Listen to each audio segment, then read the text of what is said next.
I wonder why my chat box never auto works.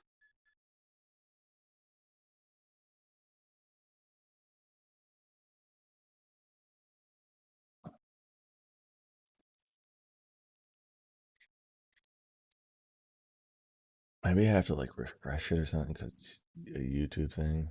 Oh, there it goes. Now it's working. Cool. And I also want to make this bigger.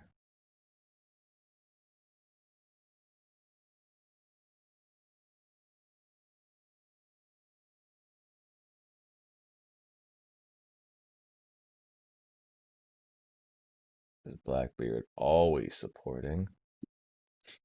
Okay.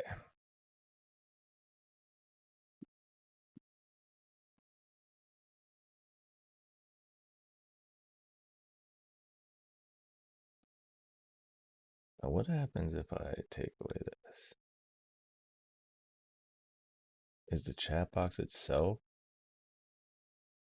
Oops. Oh, it's this.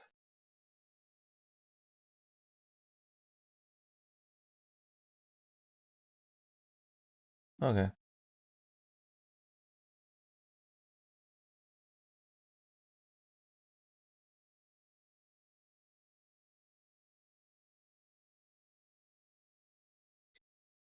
Cool. All right. Oh, open this. Activities. Okay. All right. So now we gotta figure out this Sludgefist. All right. Now everyone can make fun of me again every time I record these because I suck at them. All right, so it's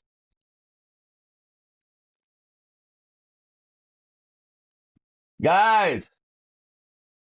Remy, I need to record, so you have to shut that off and stop talking. No, you have to shut off Alexa. Okay, no more singing, please. Okay.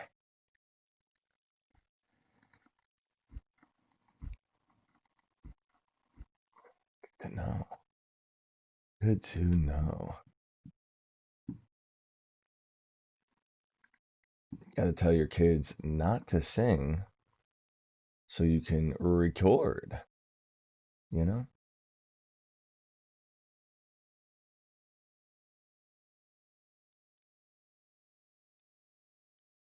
So the audio bit rate is lower than it should be. Yeah. What the fuck?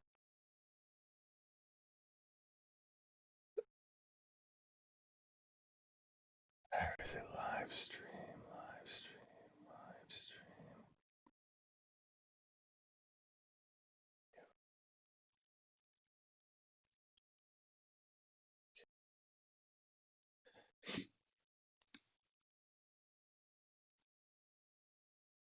All right. Why does it say my audio bit rate is like lower than it should be? Stream output audio is at 192. Huh. I don't know. Whatever. Here we go. All right. Let's open a new folder. Let's do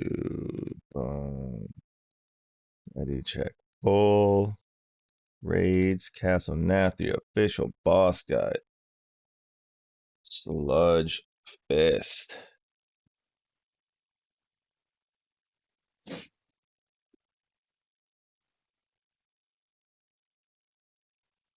Audio, and then we got to open the Council of Blood to copy this audio project file over.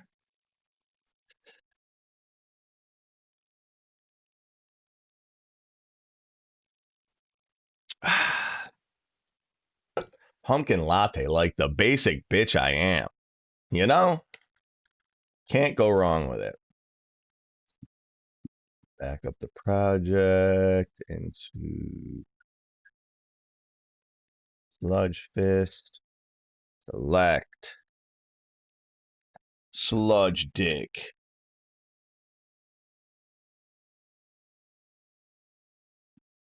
Okay, and then I delete all this. And then I duplicate this and delete.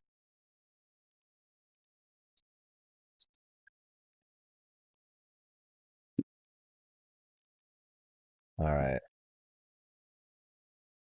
I'm gonna be PvPing a lot, I think, and I've been fiending, dude. I was heavy into PvP for a while, for a really long time, like 2400 rating in threes, and PFA. No, I did not PvP. I didn't even PvP that much in Legion because of the fact that they didn't feel like you got any rewards for doing it. So, but you're getting a lot of good shit out of Shadowlands, so I will be PvPing again. Why? What's up? What you got? I want to play in Rage and Mage, but I'm dog shit in PvP. I feel like I should just force myself to get good in Arena on my Mage. Bro, Mage is such... You want to know why Mage is such a good class to start PvPing on? Is because it teaches you everything. You learn about burst. You learn about interrupts. You learn about CC because you have great CC. You have, you know, with Sheeps and Slows and Frost Nova, and like it teaches you how to counter shit with spell steal. It teaches you how to use your immunity correctly. You have so many facets of PvP that are stuck into a mage. Same with the rogue, right? And you just learn so much about it that I think it's going to be a perfect time for me to dip my feet back into it. We could do it together, bro. Let's start PvPing. And then we can, you know, tell each other about each other's progress and shit. I really, really, really want to start PvPing. Not kidding.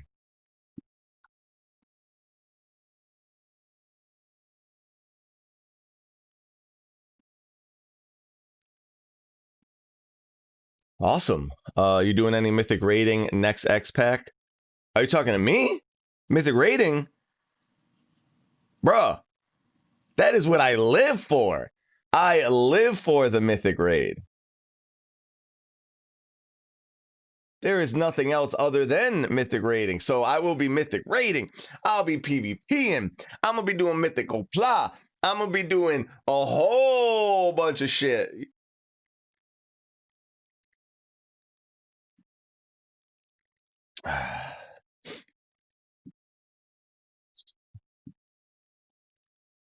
All right, so this can go back up here.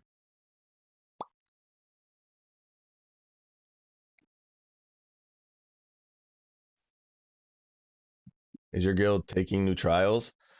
We are, but it is so stacked right now.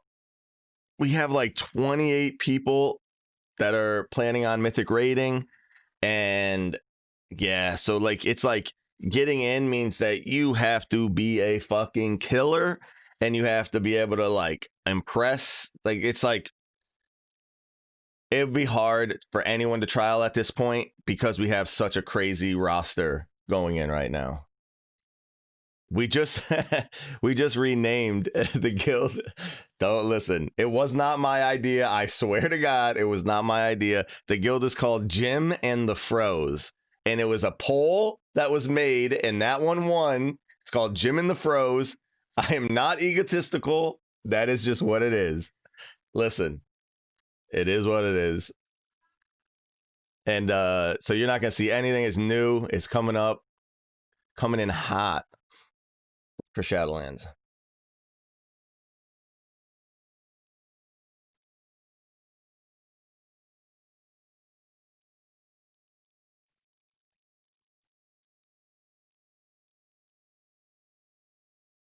Yeah, yo, bro, bring back the pumps, dude. It's like it's you got to flex on them every once in a while. You know what I'm saying?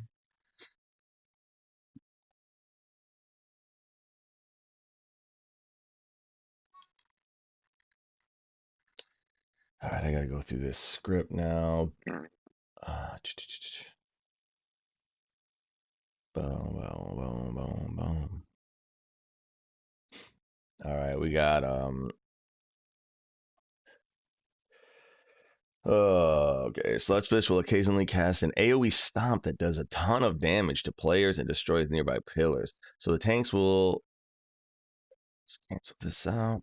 The tanks will need to keep him over 20 yards away from any pillars to avoid this. And of course, everyone should move out of it. Of course. Of course, everyone. I'm going to do everyone. Okay, boom. Let's get gone. The tanks will also need to blah, blah, blah. This also means everyone else is going to have to stay away from the tanks. Okay.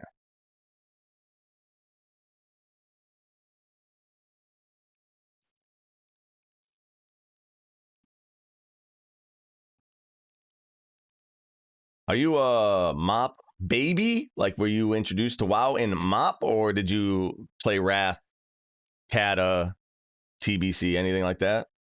Because I started like at like fucking age 15 or something playing fucking vanilla.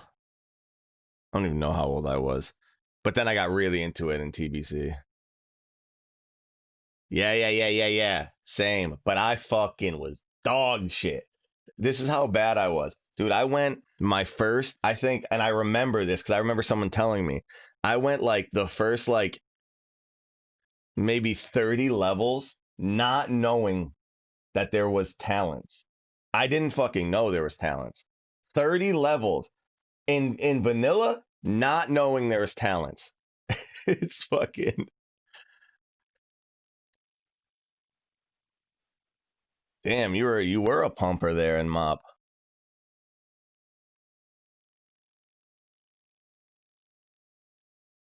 What the fuck is defense gear? Yeah, and no one knew shit, dude. Oh, I can tank, dude. Do you have a shield? What's a shield? Oh, I relate, man. I fucking relate. And then they made me be a healer. When we were doing Molten Core, they made me to be a healer. And since I had no fucking idea how to heal, I got Healbot, which basically had the option of 1, 2, or 3, right? So you could heal, you could click the first portrait, the second portrait, or the third portrait, and it would automatically cast the best heal for that person. So I would just click the button over and over to try. And I thought I was slick because I always pick number 2, right? Because everyone's gonna heal number 1.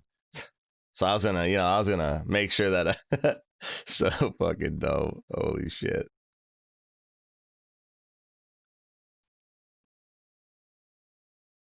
No. I was on Horde side, so I was actually a Tauren Druid. I was a Tauren Druid.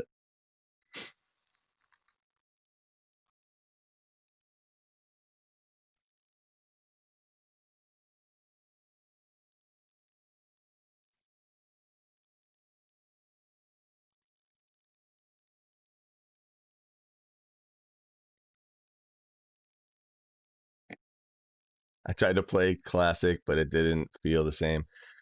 So I played Classic. I went real hard up until level 22, and then I realized this is not the game for me. It is it is not the game for me, dude. I mean, maybe it was just my headspace. I was just so done with WoW. I think when Classic actually came out, that I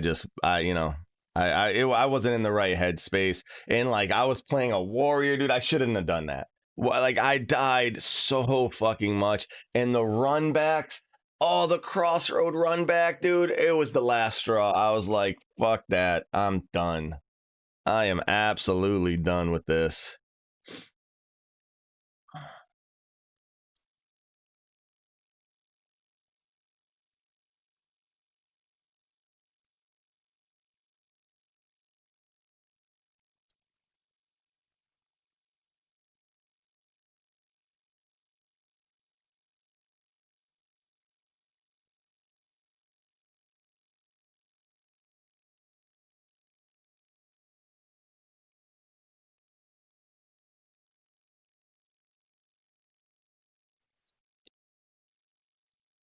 I got my mates to 44 doing the AoE grind farming, and it was cancer. Spent most of my time fighting other mages for good spots.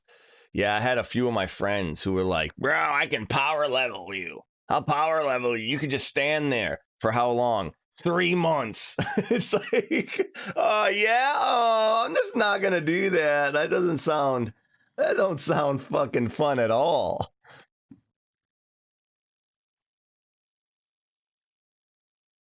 Oh, the guild. Where'd your friends go, man? Did they all just split? That sucks. That's a big feels bad for sure.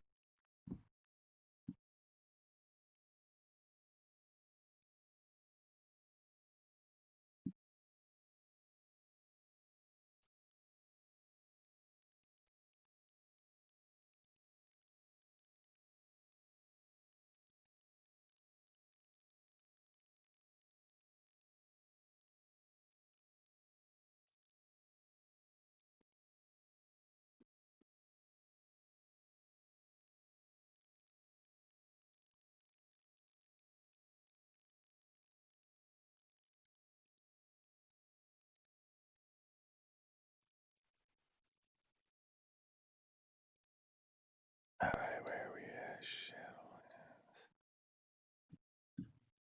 They all split, and the Ray lead decided to focus on his stream running M plus carries. Ah, that sucks, man.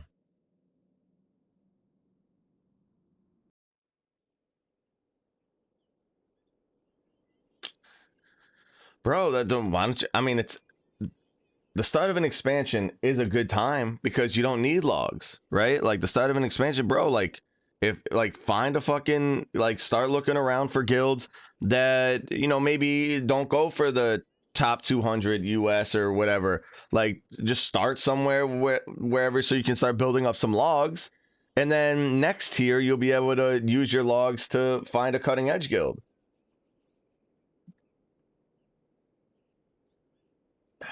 I think the start of an X pack is a great time.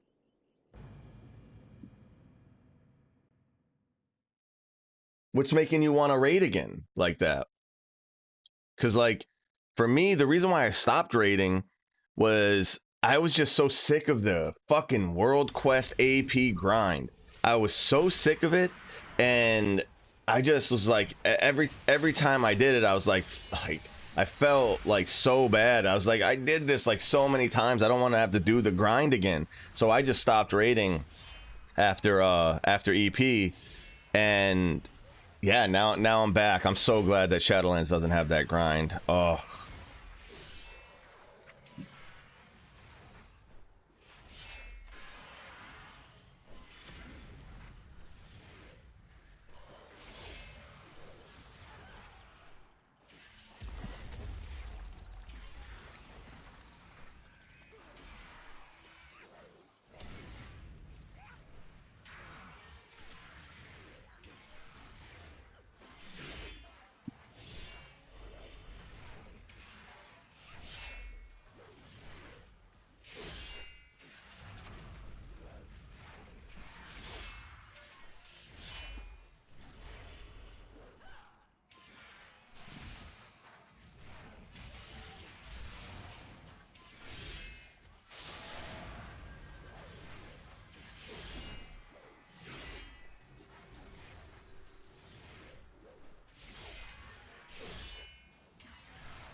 Oh my God, Zax is still sleeping.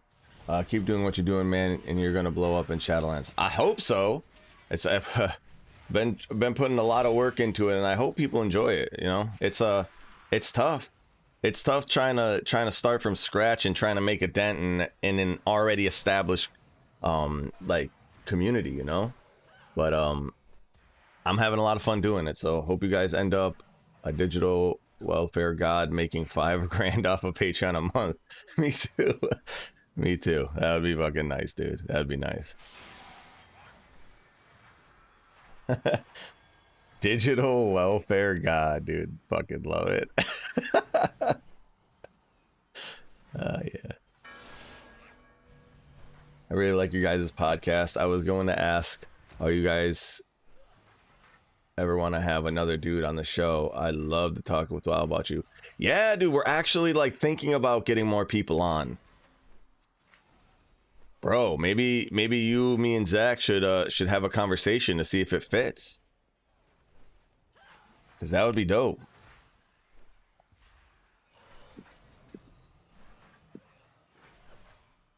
Let me see. So we don't mention bloodlust in here, right?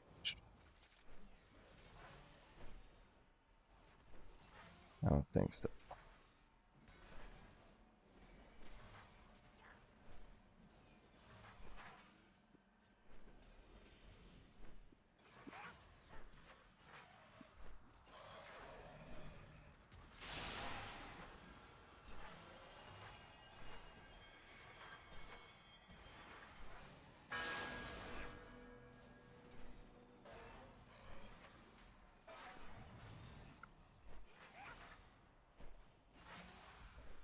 Alright, and I can give you my Discord info if you want to vet me.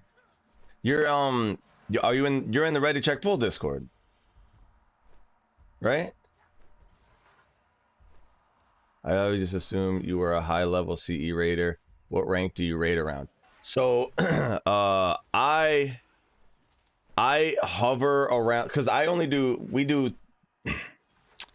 3 nights a week, 3 hours a night, right? So 9 hours total. And we hover around the 100 US to 200 US ranking, right? And Zach's is way fucking higher. So he does the 4 or 5 nights a week, 5 hours a raid type shit, right? So he's at he's in Vision, which is I think maybe 20th world, and then he's like 7th US. So Zax is up there, but I'm not quite up there, but I can't dedicate that time, man. I like doing other shit, so I like, and plus he doesn't, you know, he has the luxury of doing that type of thing, and he's way better than me, so he's able to, you know, no wife and kids helps out a lot for him, and he and he, you know, he takes it real serious, and he still enjoys doing that. So I like more of the social aspect, so I try not to go extremely hard, but it's still competitive. You know, 200 US isn't terrible. Hey, what's up? The Wong and Only. That's such a every time I fucking read that. Stormcroft, listen. I'm gonna talk to Zax about it, because we are looking for some people to get on. I don't know what his plans are for the next couple, but we'll figure some shit out.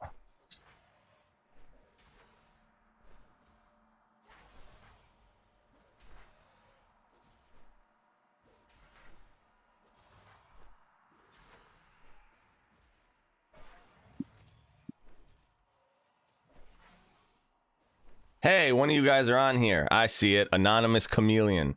Copying my URL. That's a fucking long URL to copy. That's a long one right there. All right. This is Black. Are you planning on streaming regularly? If so, would you move to Twitch? I highly debated both, right? I don't only play WoW.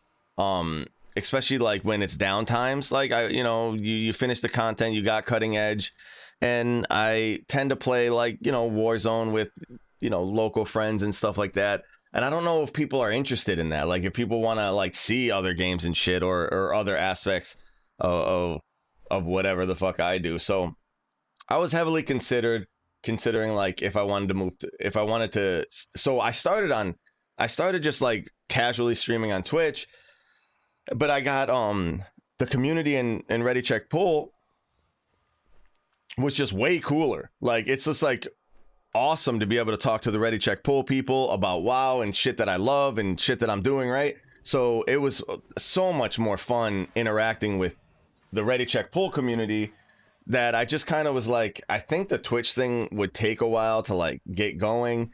And I also just I don't want to really stream on both because I feel like then I'm in like this weird limbo. So I didn't really know what to do. I'm unsure what to do about that. All right, I'm telling Zax right now and seeing what he says.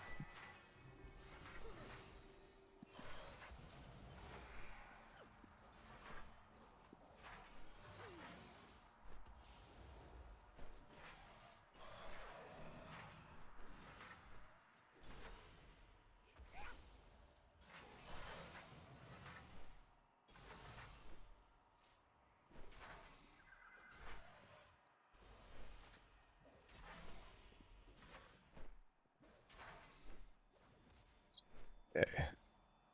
That's cool, man. Asking because if you're on Twitch, it's easier for me to watch. Oh yeah, I don't know what to do about that, man. There's a few people have said that it's they're usually just scrolling through Twitch and it's a lot easier for them to just to put us on over there. So I don't know what to do. It's a real weird thing. YouTube is not optimized for streaming. It is not fucking optimized for streaming. But again, I get a lot more people to talk to. A lot of you guys come in and it's a lot better for me to have someone to talk to than to have no one to talk to, you know? If you need a mod, I'll ban motherfuckers. I don't even know how to fucking do that. Like, I'm being dead ass. Like, I don't know how to do that, dude. I have no idea.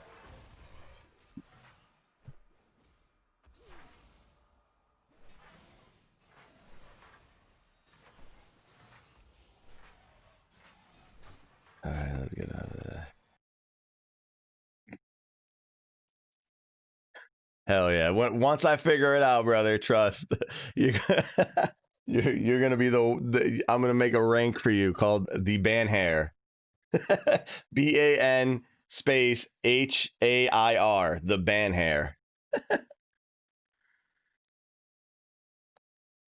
That's so fucking. That's funny.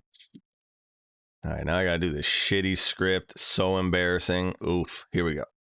I gotta read it over first.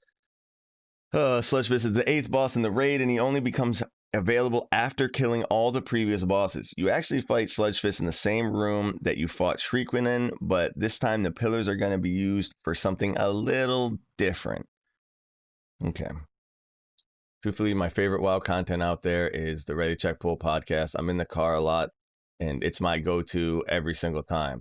Damn, man. Thank you so much. That's awesome to hear. We don't get much feedback on the podcast, so we just feel like it's me and Zax talking shit to each other, and every once in a while we get like a random comment asking something or other. So it's nice.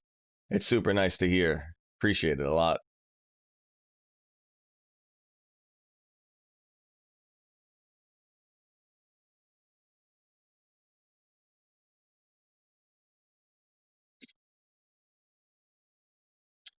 Oh, that reminds me. No. So the podcast is actually everywhere. It's on Spotify. It's on Apple Podcast.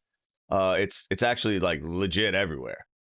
So we record it live Friday at 3, as long as there's no like beta testing or anything like that. And then we upload it on Saturday, which I fucking forgot, to everything else. So let me do that right now. Shit. Don't tell Zax. Don't tell Zax.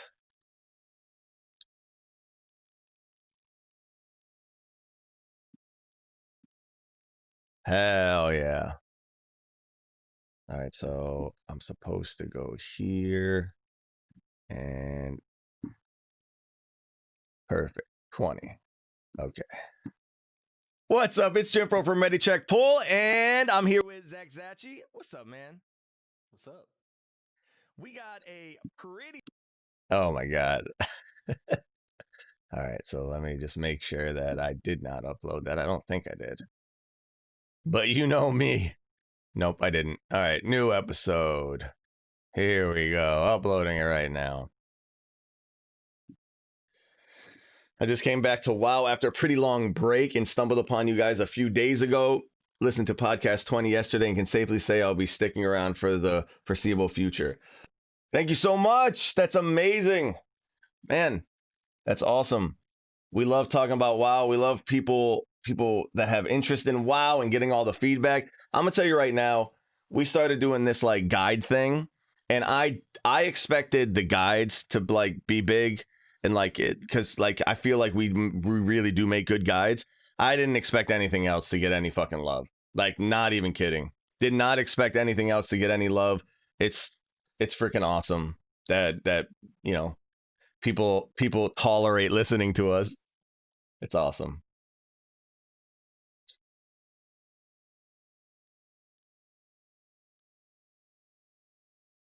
Belia and others obviously have some great content, but it's refreshing to hear RCP podcasts because it's just high tier players broing out over WoW.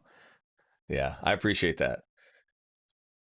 Well, to be honest, I think there's a couple coming out, right? Like, so I think, see, it's not the same, right? Because getting Zax on a podcast is similar to having like Dratnos in Tittles. So like it's like so they do it, but they have a different perspective, and you know, they have their own ideas and their own thoughts on how the game should be. But getting Zax's perspective, and I'm a GM of my guild, so I do feel like, and Zax is super chill, and I'm like the fucking hype man. Like, I don't know what it is. I tell myself every podcast that I'm like, all right, this time you're not gonna yell. You're not going to get super excited. You're just going to have a normal podcast. You're just going to talk.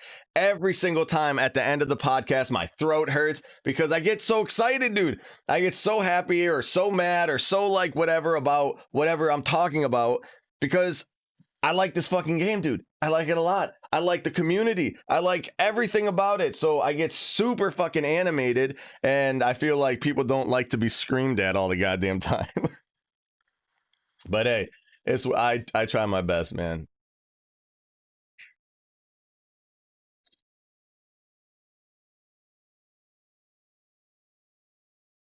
Personalities make podcasts. That is true.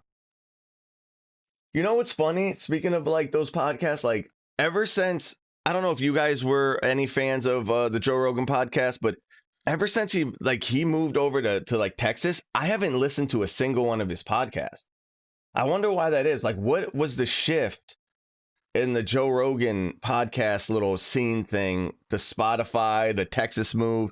Like, I don't jive with that shit anymore for some reason. I don't know. I don't know if anyone else is the same.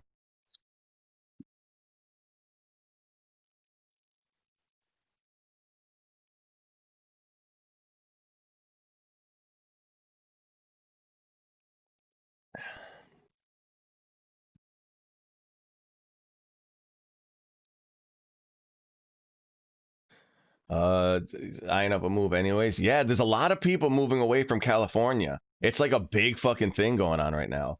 I like Joe because he had crazy fun guests like Alex Jones and Eddie Bravo, but now it's all people I don't know. Yeah, it's all people we don't know. It's like constantly, it's always about like hunting, or it's like some like conspiracy dude, or you know, someone that's not entertaining like Alex Jones, like someone who's just like, yeah, you know, I think the moon landings were faked, and if you just watch YouTube, it's like, oh, fucking, hey, dude, put me to sleep. And then it's about hunting and about fucking, it's like, I do like when he has like the UFC fighters on. I think that's a cool perspective. Elon Musk was obviously fucking awesome. And then there was someone else that was recently on that was good. But I haven't been digging the podcast that he does recently. Yes. Shaw, Bravo. Yes, I totally fucking agree. I think they like kind of like shut out Brian Callen just because he was accused, which is fucking, man, talk about talk about doing your friend dirty. It's the irony that Rogan's always been very independent. Now it's hard to feel like he doesn't have a leash on him. It's true, man. All these California liberals are coming to Arizona. Bro, don't let them in. I'm a Massachusetts liberal. Fuck. Don't let them in, dude. Kick them all out. They're going to take your guns.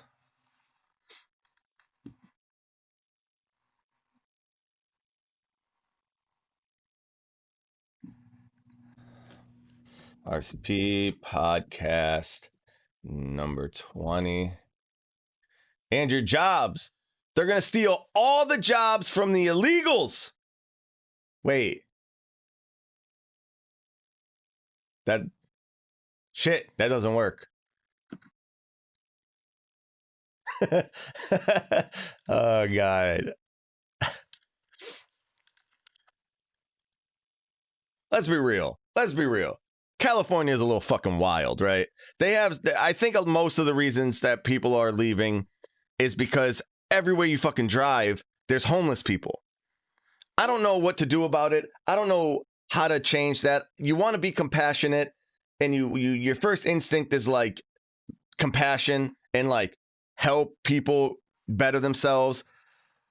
But it is a little weird when you're driving your kid to school and like every street is lined up with tents with homeless people on them, and there's nothing you can do about it. And then there's like needles, and that's why Ben Shapiro said he's leaving too. Not that I like Ben Shapiro. I just, for some reason, I saw one of his podcasts where he was talking about leaving California. And he was basically saying the same thing. He's like, I live in a nice area, and he's like, every day there's like some type of drug addict doing something somewhere on the corner where my daughter can see. And it's like, what do you do about that? Like, what, like, you want to be compassionate, and you want to be like, listen, I get that you have hard times, and I get that drugs are fucking you up, or you're down on your luck or whatever. But like, at the same time, you got to protect the people who aren't in that situation. So it's like, what the fuck do you do? And California decided to test out the whole,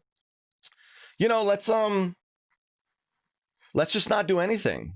Let's just not do anything and make it a law to not do anything. And so what do you guys think about, like, how do you make it safe and clean for the law-abiding citizens? And how do you make it comfortable for the homeless and the people who are down? I don't know what to do on that. What's up, man? Yeah, you and Charlie can. No, Charlie already had one. You can have one.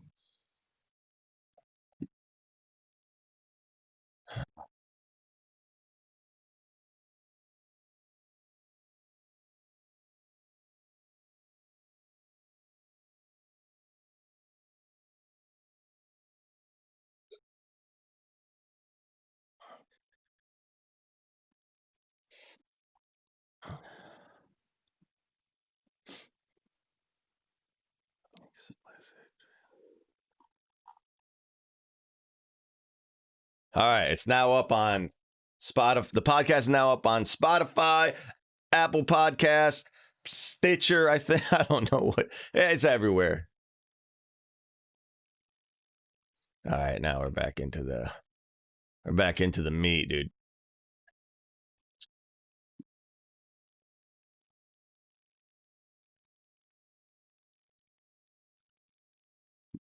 Sludgefist.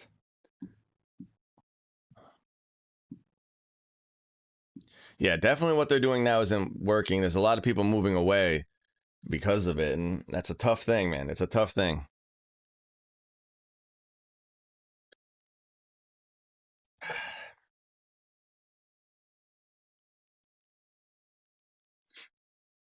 All right, so actually, I'm gonna keep this like this. All right, you guys ready for me to embarrass myself? Well, I won't be able to talk for a little bit because I want to get this done pretty quickly. Feel free to turn the stream off because it's gonna be boring for a fucking second. Sorry, I got to record audio. Super embarrassing, super boring. Here we go. Wait, I got to do a pulling intro. Let's see. So Sludgefist.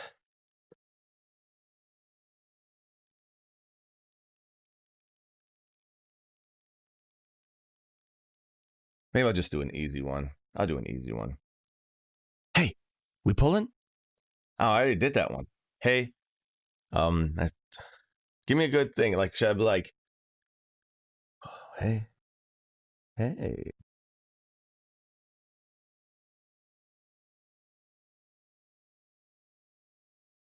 I'll do that. Okay, we're pulling. I'll just do a boring one.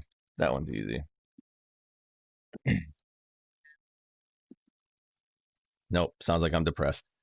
Okay, we're pulling.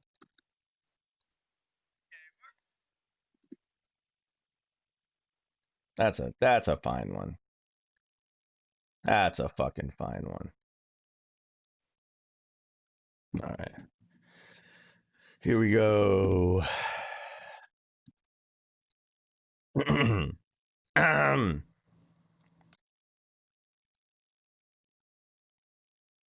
What's up? It's Jimfro from Ready Check Pull, and this is our official boss guide for normal and heroic Sludgefist. This guide is brought to you by our supporters on Patreon.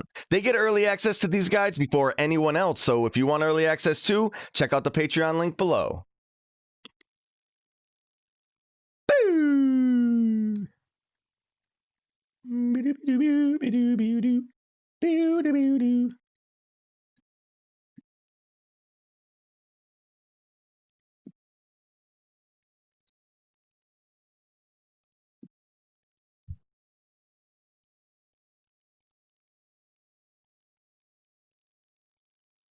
Shit.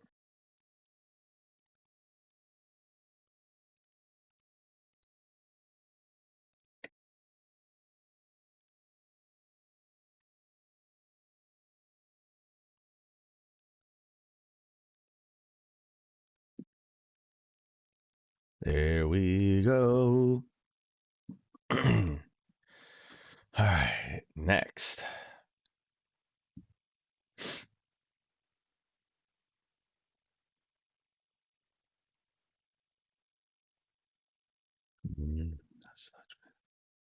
This close.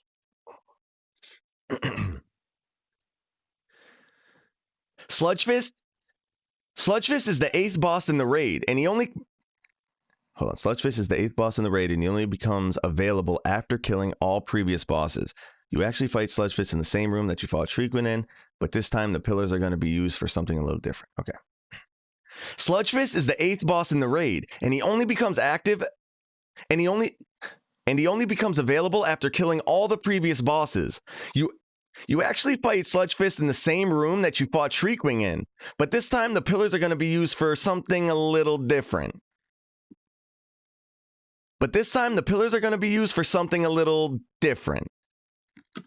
I'll do that. Let's see.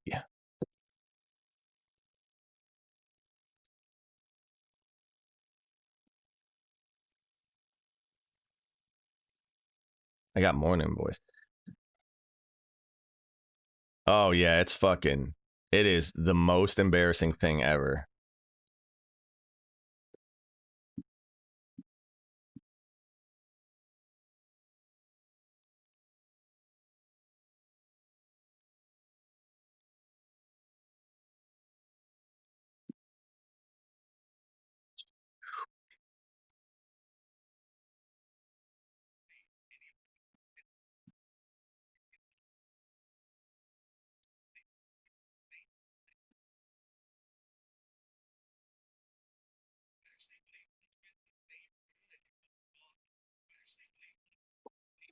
Dad, can you do a shot singing?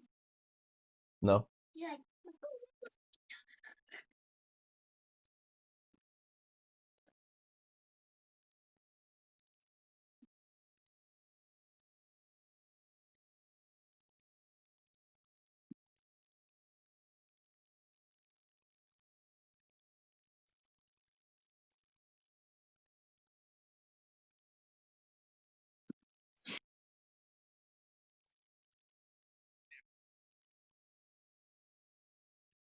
Okay.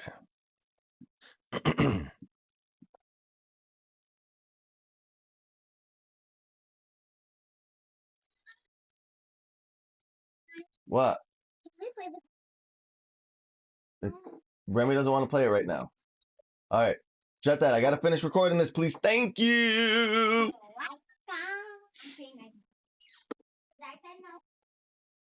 Daddy.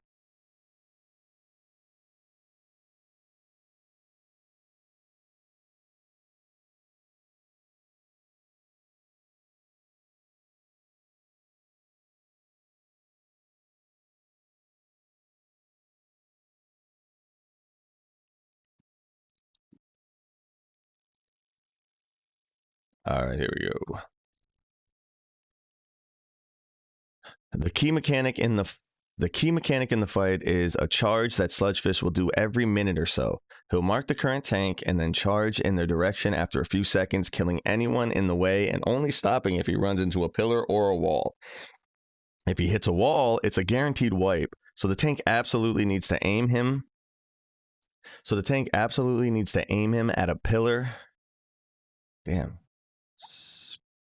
So the tank absolutely needs to aim him at a pillar every time by simply running behind one. So the tank needs to absolutely needs to aim him at a pillar every time by simply running behind one. When Sludgefist runs into a pillar, it gets destroyed. Where is it? When Sludgefist runs into a pillar, it gets destroyed, and he'll be stunned and take double damage for a few seconds. There's only 4 pillars in the room, so the 5th charge is guaranteed to hit a wall and wipe the raid, which means you only have a little over 5 minutes to kill this guy. All right, that's going to be a long one.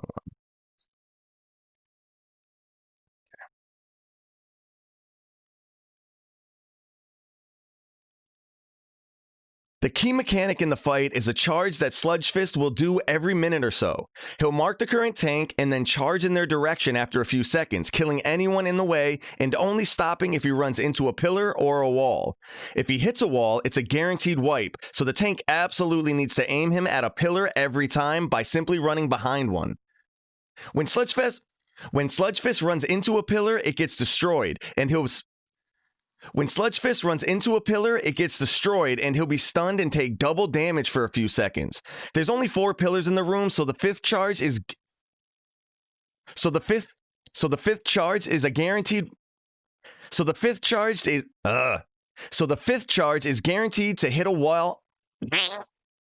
So the 5th charge is guaranteed to hit a wall and wipe the raid, which means you only have a little over 5 minutes to kill this guy. I was doing so good at the beginning, and then I fucked it up.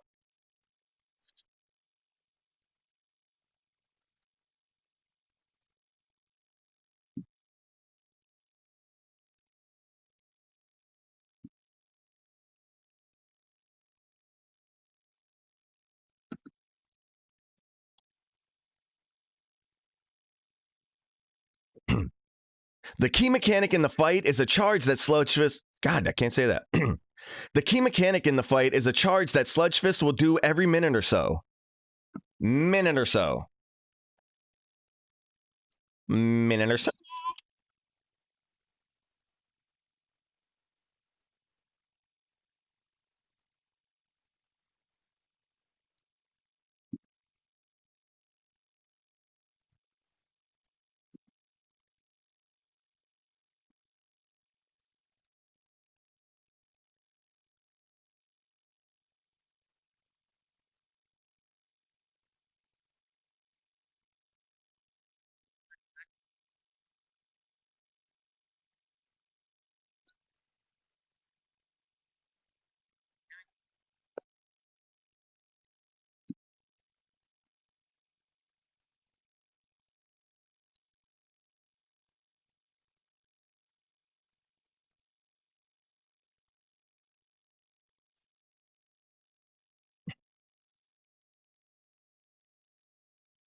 Where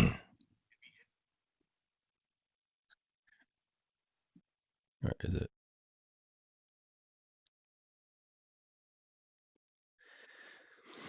If he hits a wall, it's a guaranteed wipe, so the tank absolutely needs to aim him at a pillar every time by simply running behind one.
All right.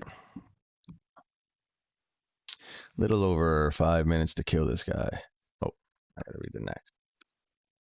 It says, now with the basic premise, what are you working on? But I am working on Sludgefist. I gotta record the script and then do the animation and then. I think I just spit everywhere. Sorry, COVID on my keyboard. All right, so now with the by the way, Dr. Impressed, he never responded, huh? Asmongold? The fuck? Yeah, there's a ton that I gotta do. A ton. Now with the basic premise out of the Now with the basic premise out of the way, let's jump into the fight. On pull, you're going to tank him pretty much where he spawns. This is a good place to start because Sludgefist will occasionally cast an AoE stomp that does a ton of damage to players and destroys nearby pillars. So the tanks will need to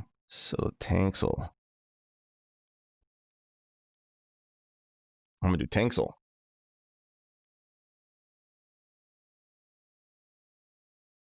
I'm going to be blood for my guild. I appreciate the work you do. No, he did not. Told you it was a waste of money. He just hates anything ready check pull, man. He's not into it. So the tanks will need to keep him. So the tanks will need to keep him over 20 yards away from any.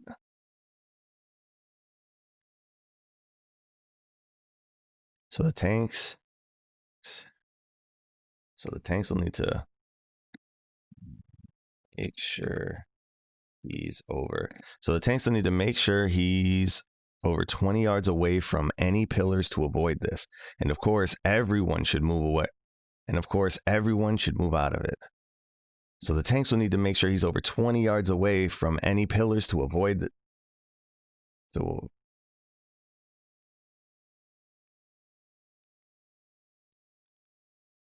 he's over 20 yards away from any pillars to avoid this. And of course, everyone. And of course, ...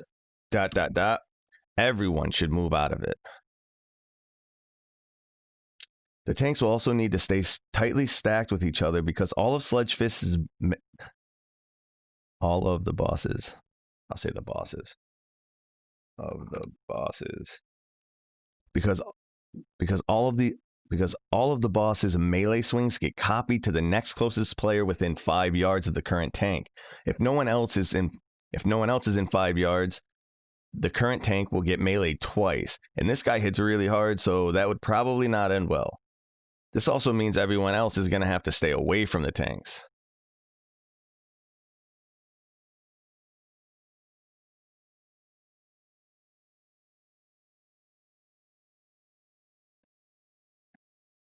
Okay, let's try to do that. Now, the basic premise. Okay. Here we go. Now, with the basic premise out of the way, let's jump into the fight. On pull, you're going to tank him pretty much where he spawns. This is a good place to start because Sludgefist will occasionally cast an AoE stomp that does a ton of damage to players and destroys nearby pillars. So the tanks will need to make sure that he's over 20 yards away from any pillars to avoid this, and of course, everyone should move out of it. The tanks will also need to stay tightly stacked with each other. The tanks will also need to stay tightly stacked with each other because all of the boss's melee swings get copied to the next closest player within 5 yards. Because all of the boss's melee swings get copied to the next closest player within 5 yards of the current tank. If no one else is in 5 yards, the current tank will get meleeed twice, and this guy hits really hard. So that would probably not end well. That'll probably not end well. This also means that everyone else is going to have to stay away from the tanks too. I'll add a little 2 at the end, A little 2.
I don't think Bellular gives you guys a behind the scenes on how he does his scripts, huh? Big, you know what? This is what I call exclusive content.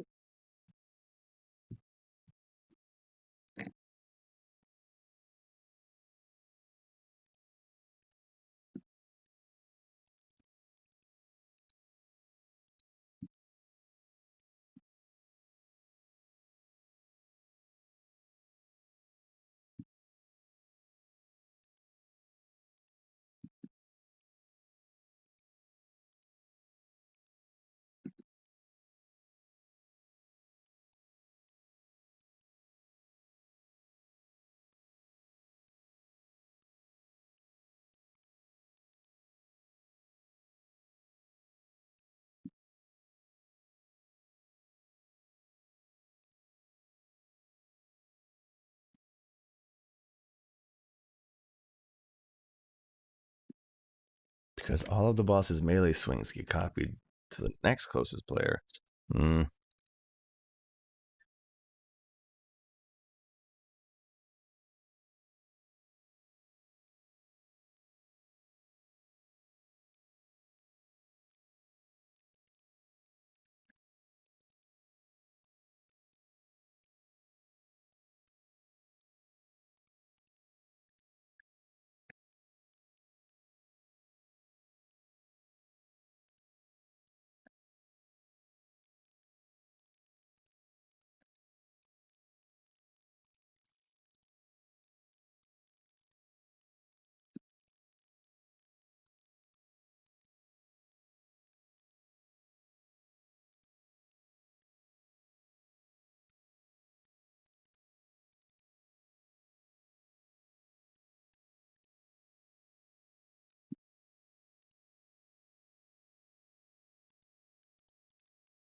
Owning Apex Champions again.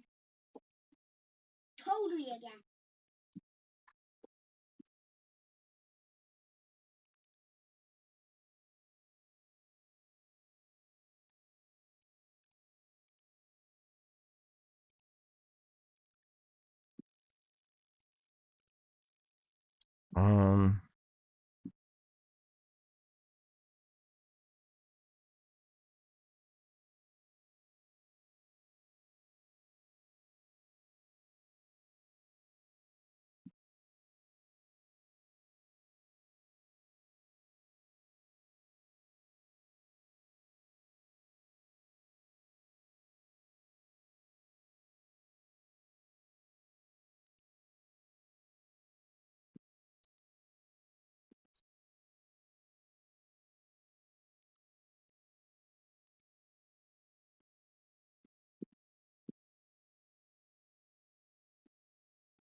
All right.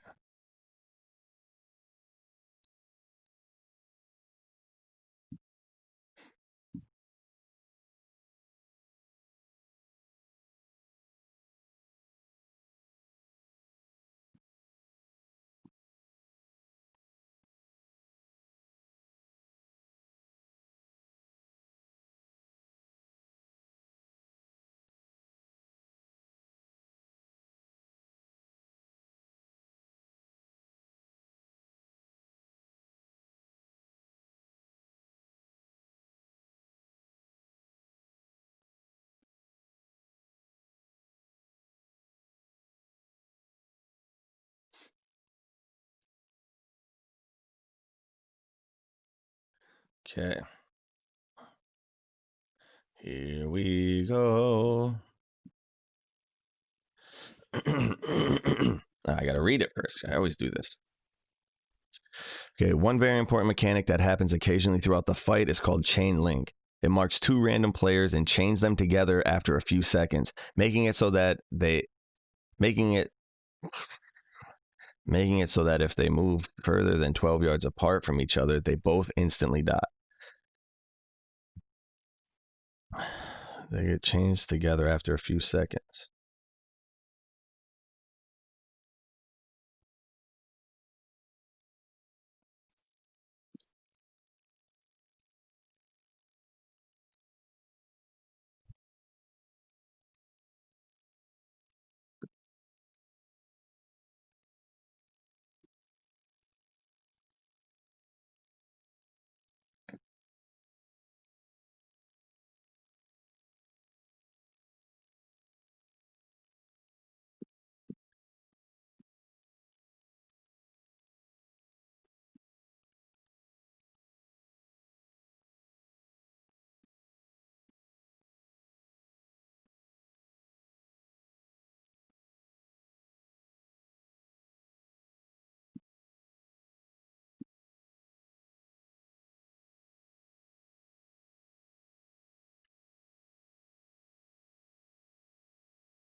If the chain player moves further than 12 yards apart from each other, they both instantly die. And this chain, okay. One very important mechanic that happens occasionally throughout the fight is called chain link. It marks two random players and chains them together after a few seconds. If the chain players move further than 12 yards apart from each other, they both instantly die. Okay.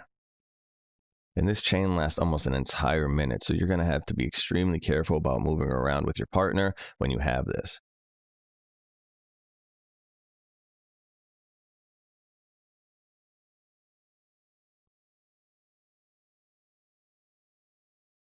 Hey!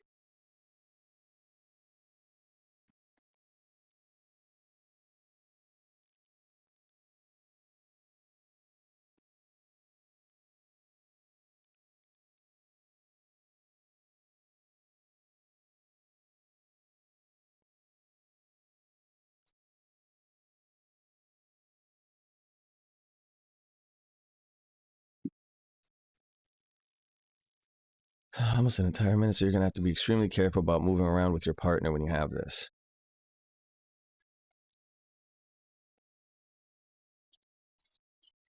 Yep.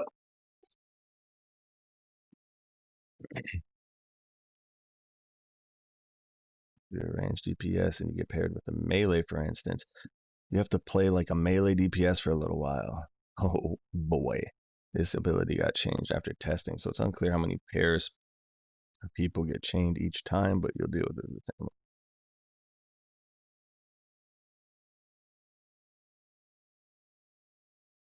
So it's unclear.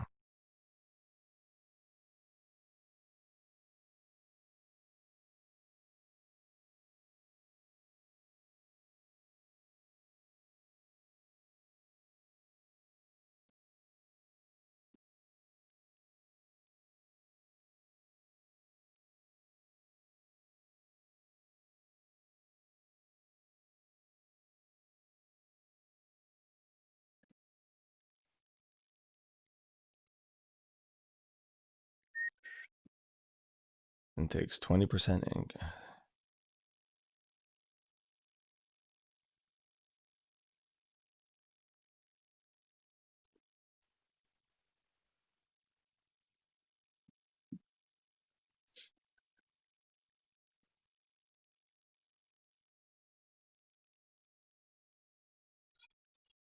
Okay.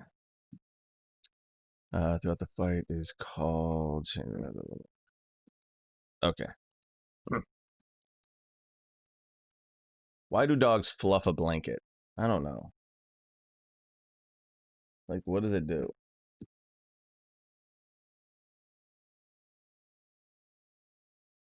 Such a weird thing. All right.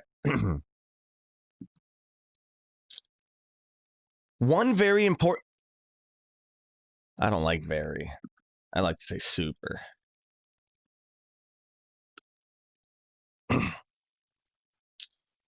One super important mechanic.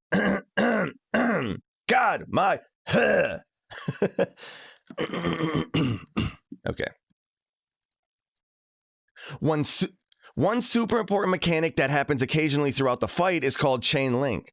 It marks two random players and chains them together after a few seconds. If the chain players move further than 12 yards apart from each other, they both instantly die.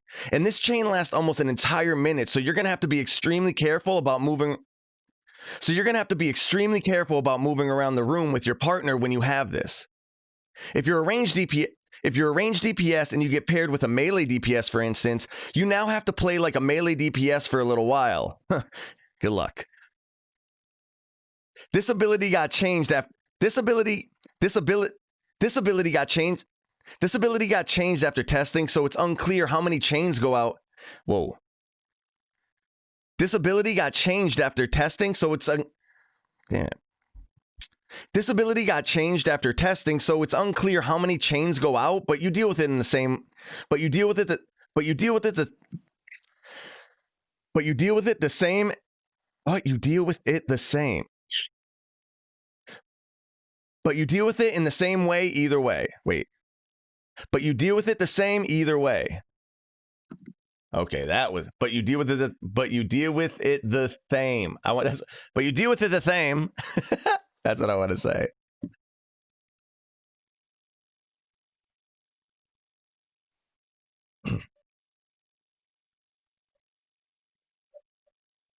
I know. I actually have a cold drink. Not good, but it tastes good.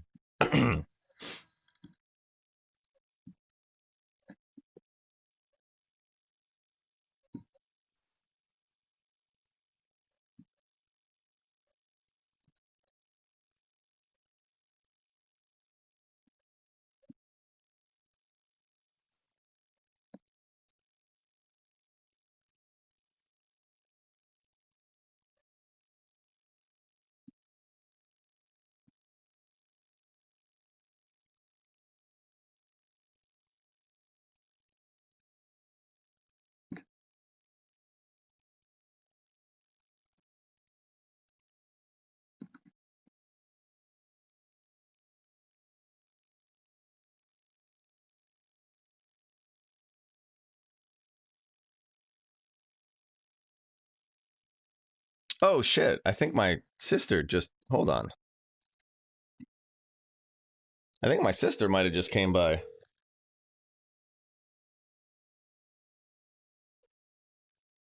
Hold on, I'll be right back, fam.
All right, all right, all right, all right, all right, all right, all right. I'm back. I'm back. Whew. Oh, it's not a thermos. I got a cold drink and it's called a Yeti. It keeps shit cold. Listen, you put ice water in there at the start of your day.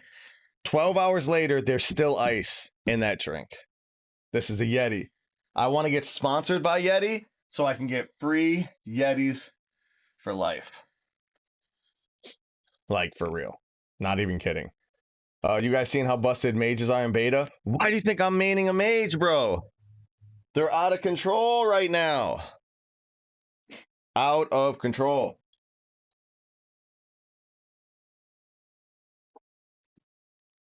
All right, I gotta finish this script so I can go use the bathroom. And then start animating. Ugh.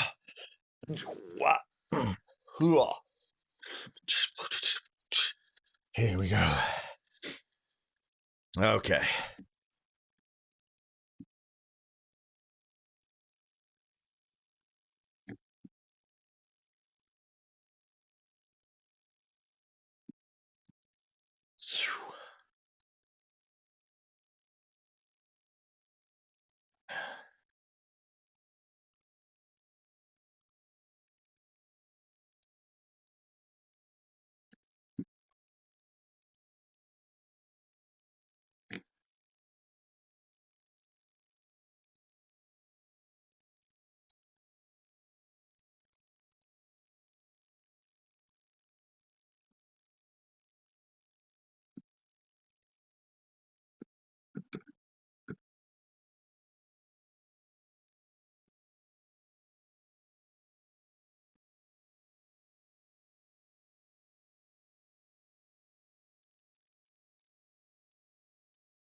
Hmm.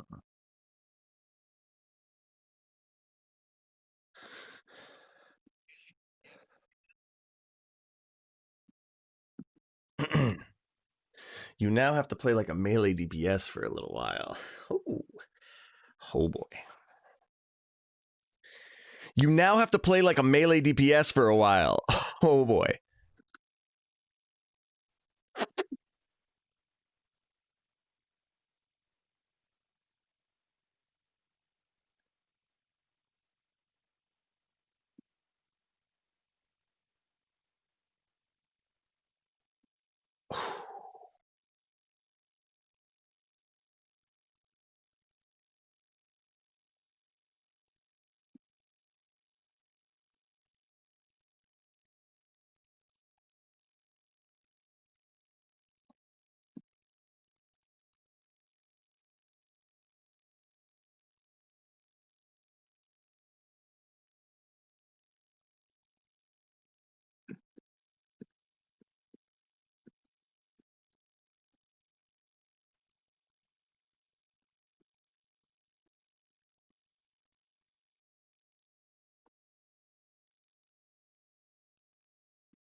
I heard red. Oh, what is this? Oh shit.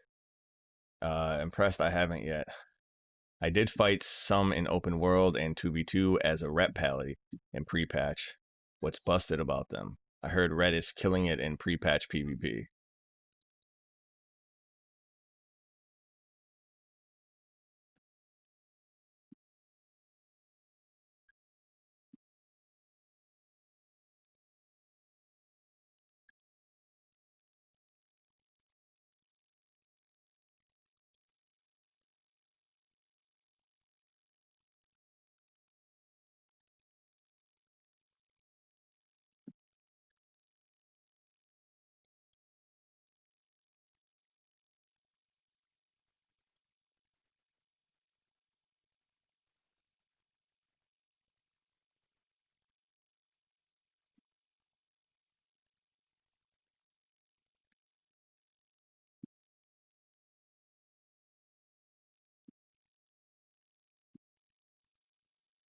Chains go out, but you deal with it the same either way. But you deal with it the same either. But you deal with it the same either way.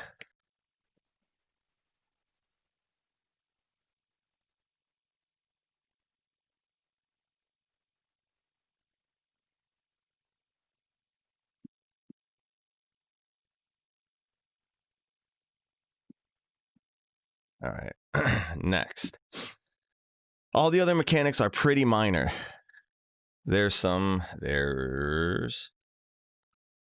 the other mechanics are pretty minor. There's some brown swirlies to dodge after each stomp. There's some brown swirlies to dodge after each stomp, which leaves a zone of rocks on the ground that you don't want to stand in. The boss casts a roar every once in a while that just... The boss has a roar every once in a while that does a little bit of raid damage and pushes everyone away from him. And on Heroic, Sludgefist will occasionally mark a random player with a red arrow and circle. Sludgefist will occasionally mark a random player with a red arrow and a circle.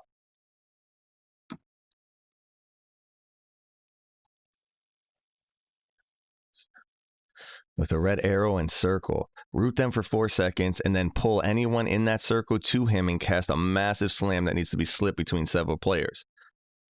If you're gonna need 3 or 4 players to stand in the circle in order to share the damage of the slam, or you might want to, share the damage of the slam, or you might be able to get away with using certain immunities like Ice Block or Turtle. Okay.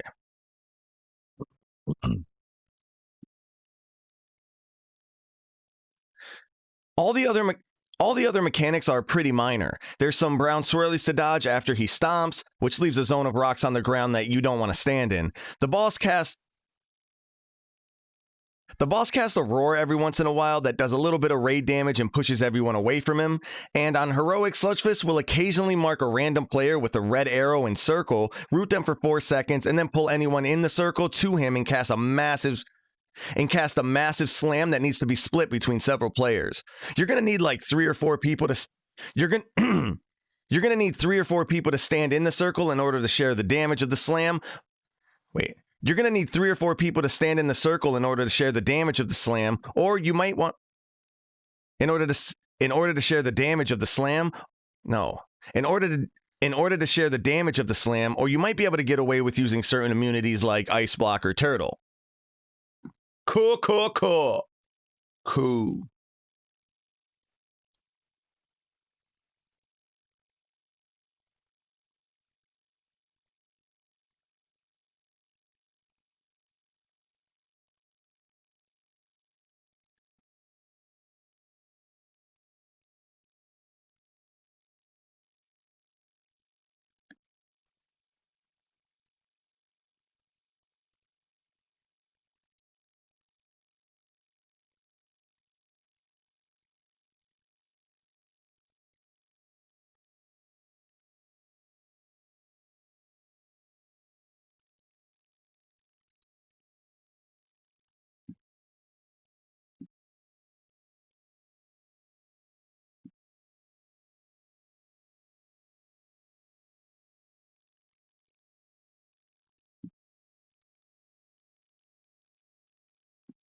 Next.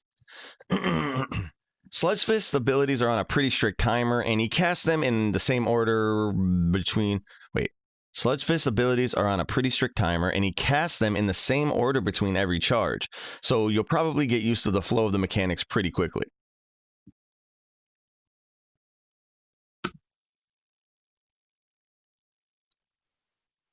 After the second AoE stomp, he'll almost immediately.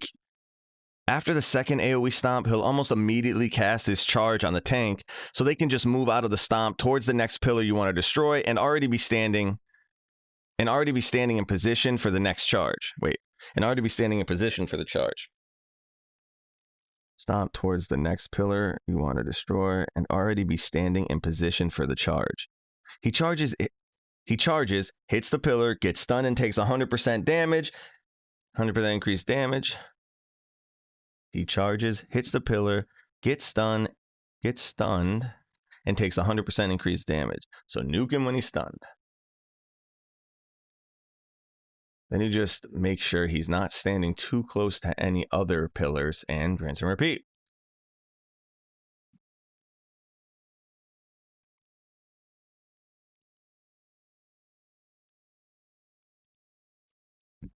Okay.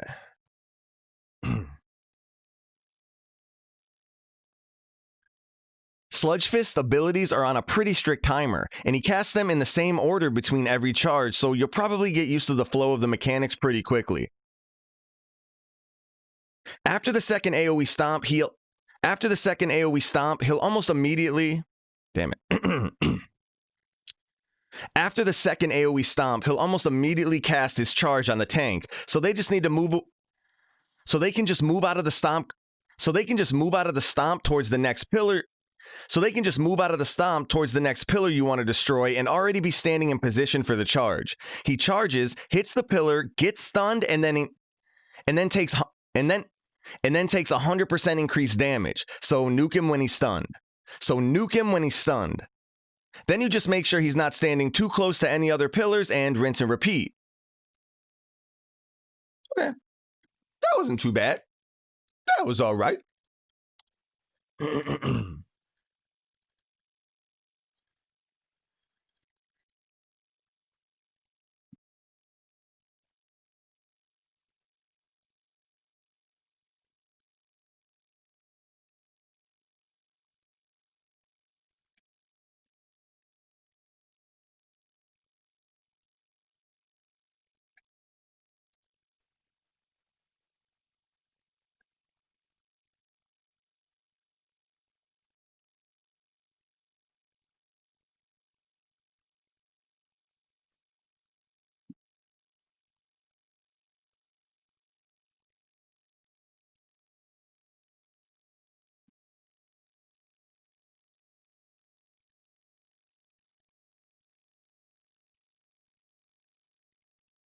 Out of the stomp.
then just make sure he's not standing too close to any other pillars and rinse and repeat. And rinse and repeat. I probably should say it like that, but whatever.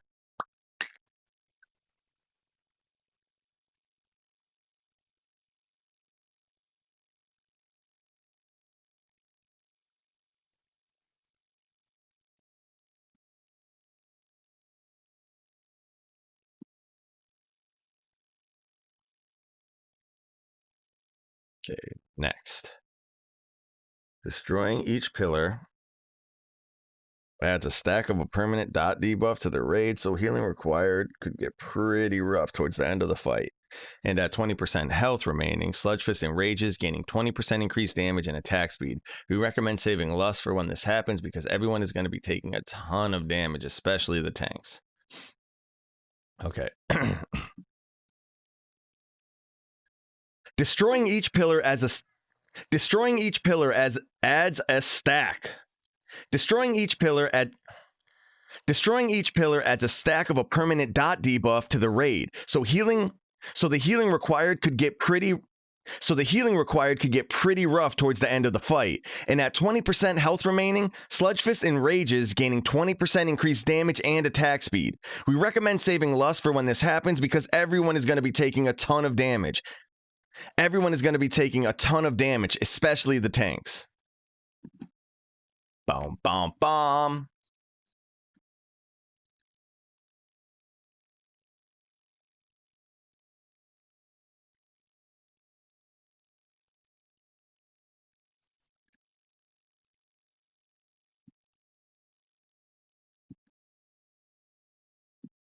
Okay, I gotta do that again.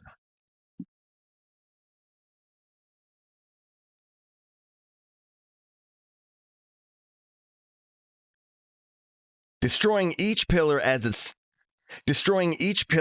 stack of a permanent dot debuff to the raid, so healing required could get pretty rough. That's good enough.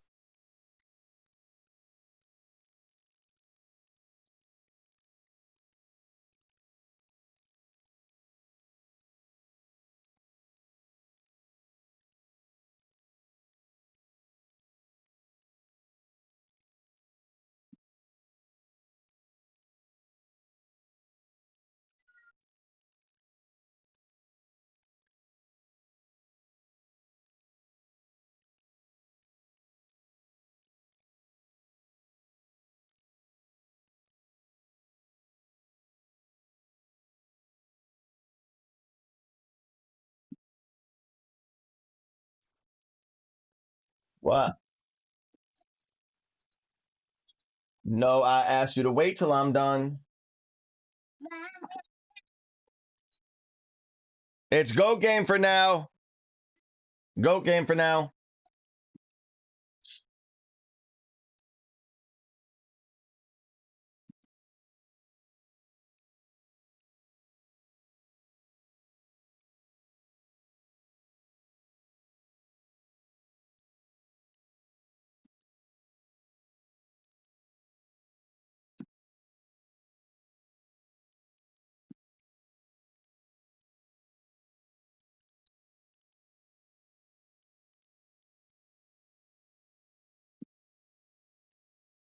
Okay. Next.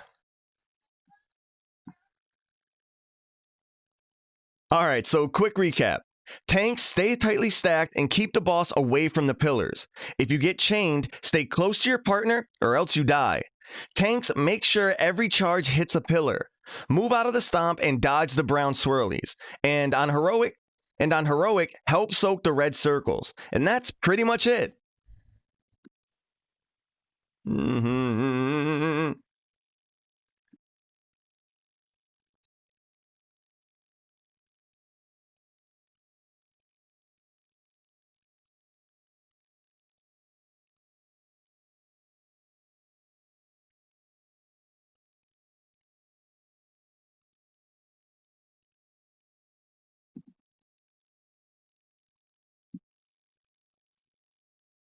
Tanks, stay tightly stacked and keep the boss away from the pillars.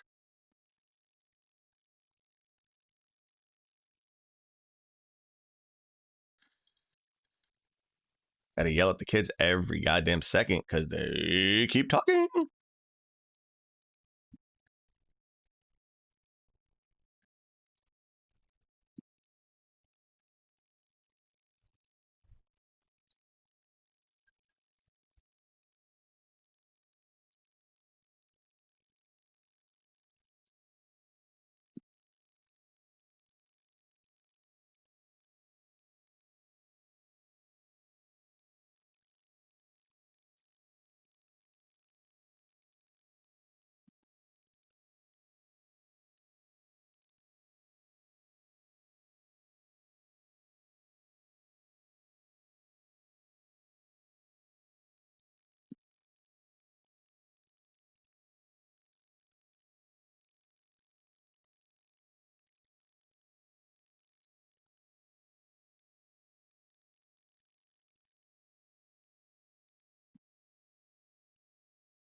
I hope they don't change this fight too.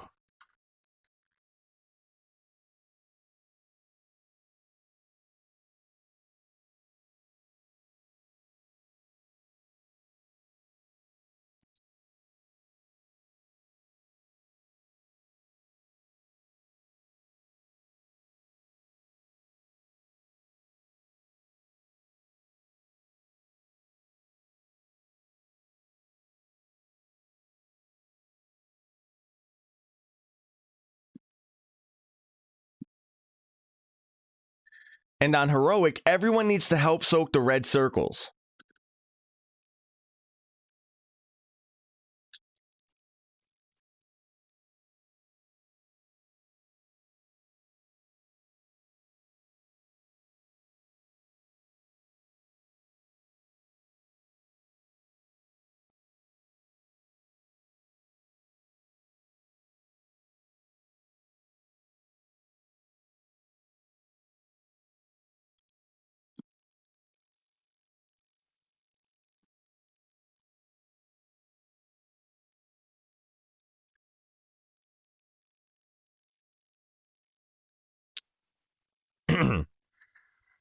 If you like this guide, support us on Patreon. We have a goal of reaching 100 patrons by the end of the tier so that we can do this again for next tier and keep making all kinds of other guides too. Thank you so much to the patrons who already support us. Thank you so much to the patrons who already support us. We honestly can't thank you enough. Also, you can find our written version of these guides on Icy Veins linked below. Like, subscribe, and join our Discord. Like, subscribe, and join our Discord to keep up with everything Ready Check Pull. Peace. Peace. Gotta not be whatever.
Okay.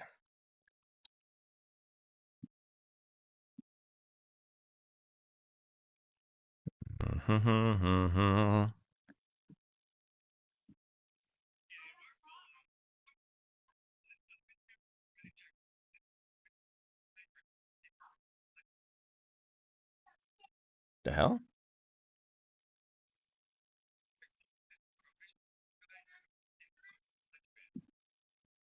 I gotta redo that. Oops.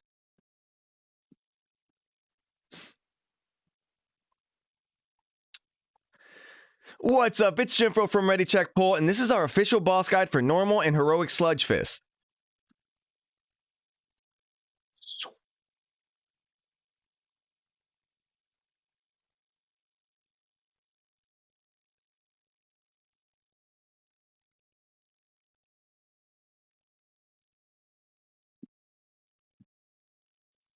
Whoa, we're pulling.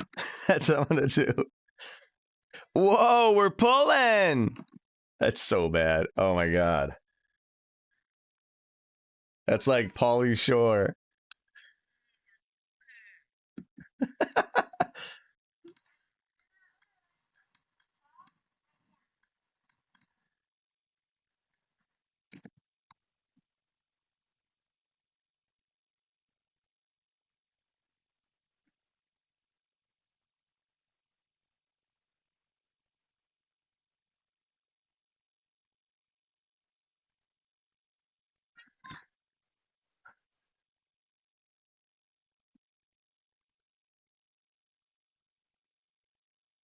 Why don't you save the outro in a separate folder so you just add at the end of the guides instead of always re-recording? Because I feel like that's disingenuous, right? I feel, I don't know, it sounds really weird, but I feel like if I say it every time that I'm putting in the work to really show that I really give a fuck, right?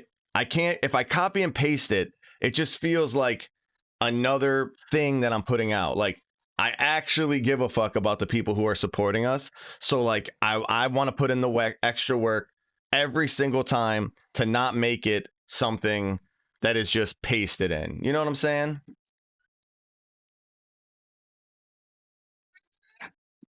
How do you? You select the M. All right, I'll help you in a minute. I'm almost done.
What up?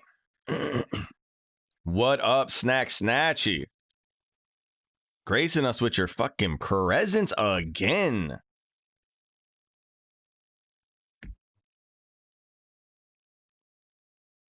Can we get some F's in the chat for Zach? I mean, some. Can we get some fucking yays in the chat for Zach? I don't know. What do you do when you're like happy that someone comes in a chat, dude? Can we get some poggers? Is that what it is? Can we get some poggers in the chat? Can we get some yeets in the chat for Zach's? Oh, God. So funny. I'm a fucking boomer, dude, and it's fine. I don't mind. Zax is here, dude. Big hype.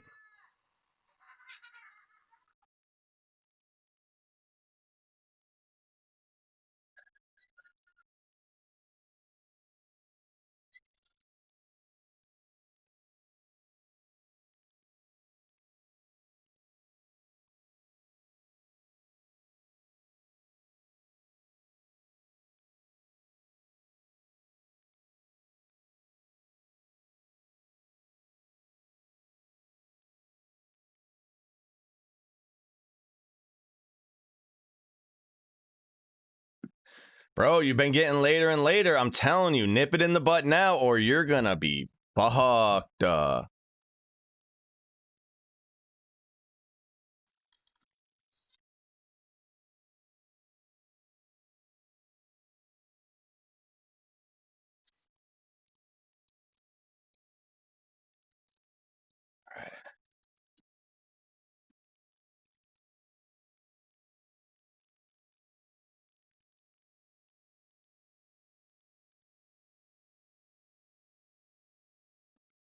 All right, there we go. All right, I got one coming to you, Zach. So you got to review this quickly because I want to start doing this animation today. Actually, you don't even have to do it quickly because I didn't even fucking fuck, bro. I still got to do like the map and shit too. Dang, so much work we put in on these. Warm glass of milk. How about Zach's only drinks warm glasses of Mountain Dew?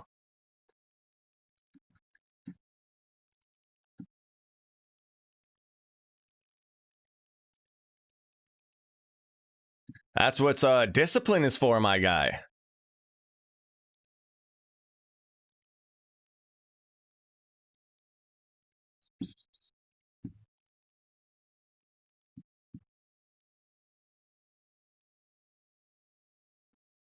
Okay, so that took me like an hour and a half to do. Nope. You're not? Nope. How do we get multiplayer? You don't. Ba-da-da-da-da. Ba-da-da-da-da. All right, I sent it to you, bro. All right, I'm going to be right back just a second because I got to go take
Okay, I'm back.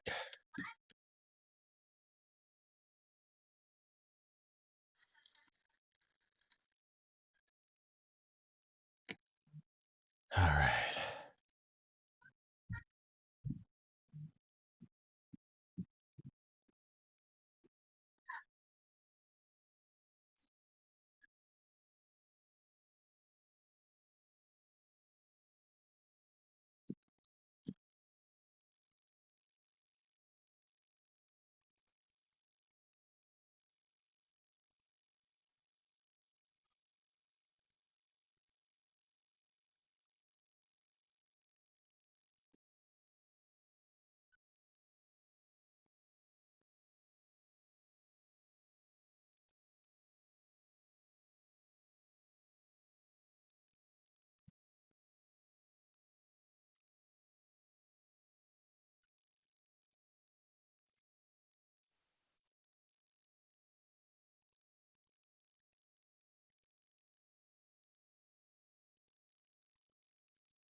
Shoot.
See me running through that open door.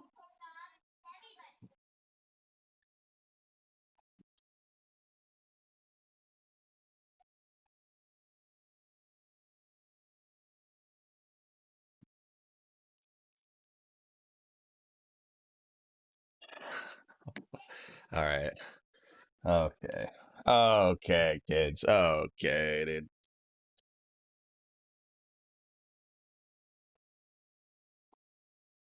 All right. Enough for now. Fighter. Hey, Starlet. Stay downstairs for a little bit. You can do whatever you want.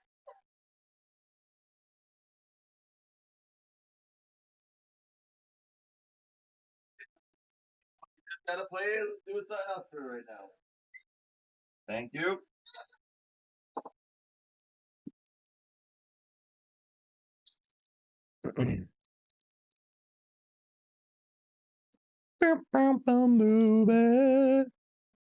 I got some boobies. All right. So I have to re-record. And then Zach said that there's an issue at 309. Okay, let's see. 309.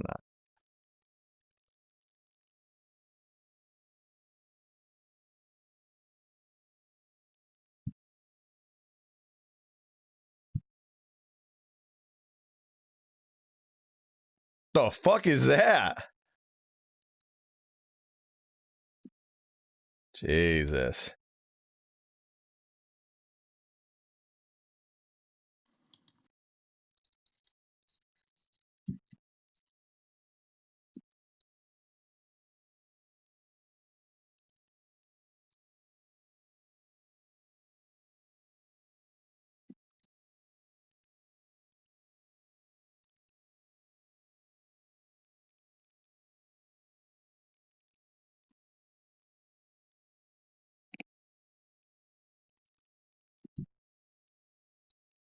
If I can do it, there's nothing to it. If I just believe it.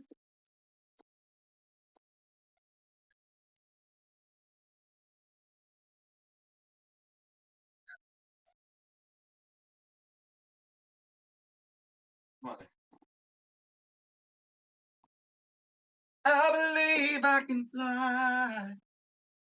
I believe into the sky. All right. Here we go.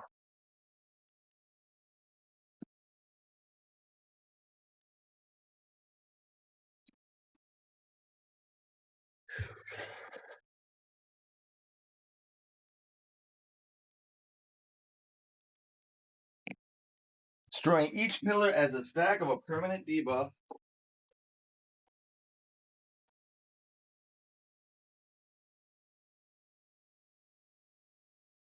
All right.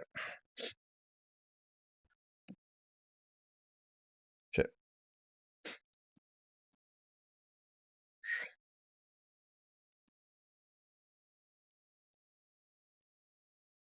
Destroying each pillar adds a stack.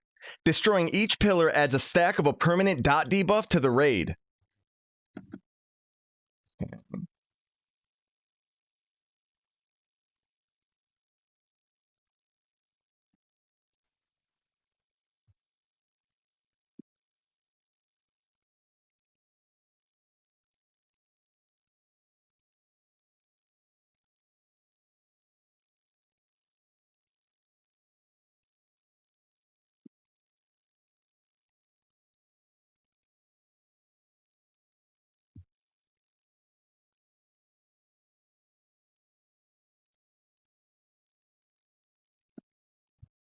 Okay. So then I have to do this too.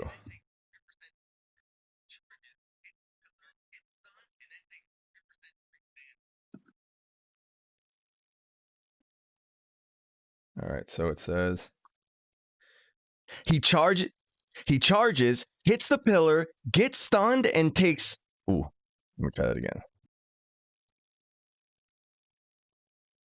He charges, hits the pillar, gets stunned, and takes 100% increased damage. No, that's not it. He charges, hits the pillar, gets stunned, and takes double damage for a few seconds. He charges, hits the pillar, gets stunned, and takes double damage for a few seconds. I don't know if that's the way I should say it. Nah. He charges, hits the pillar, gets. No, it's not that. It's. He charges, hits the pillar, gets stunned. Oh, yeah, it's like a little. Ding, ding, ding, ding. He charges, hits the pillar, gets stunned, and takes double damage for a few seconds. That was better.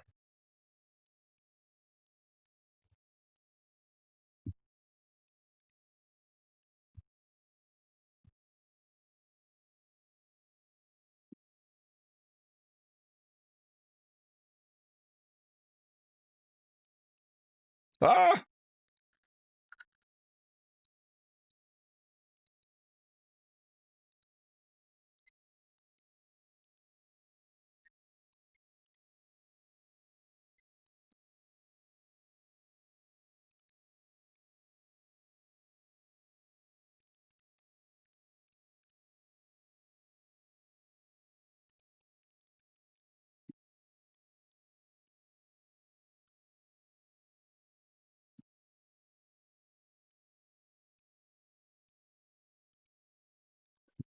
Peace. If I can do it, then I can do it. If I just believe it, there's nothing to it.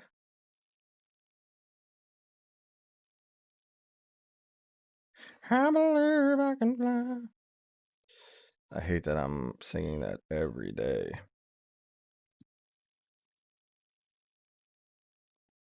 Boom.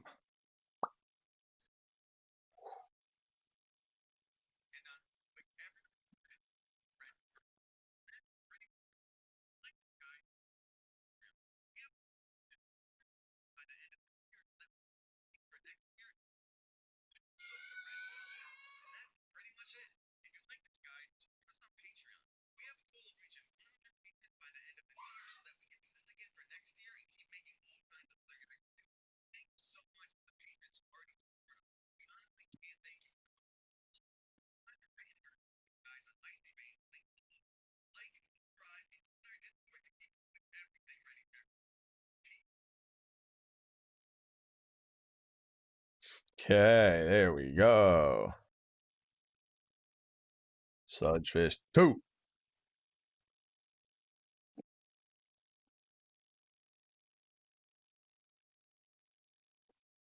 You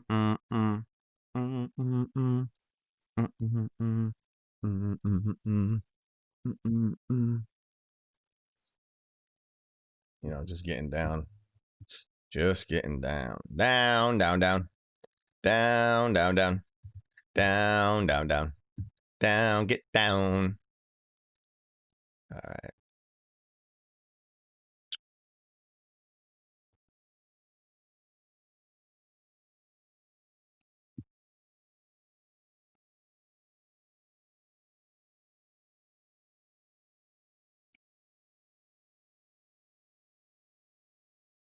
Do you guys keep all your alts going into a new expansion? I haven't played really since TBC, and I think I'm. What's up?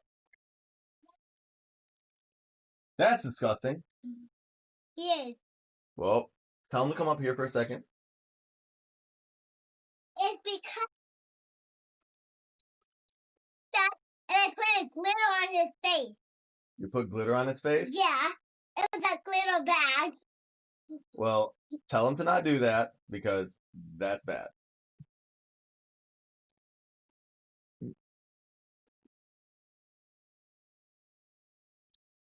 All right, TBC and I am thinking of just picking 2 mains and deleting the others to avoid the alcoholic tendencies.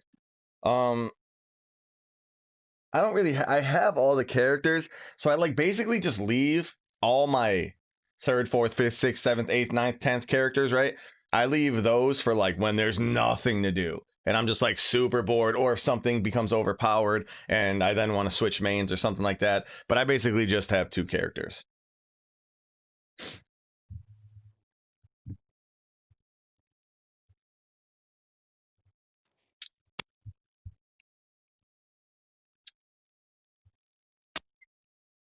The fuck is that sound?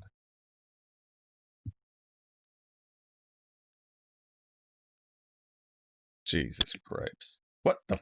It's Discord. Is that you, Zax?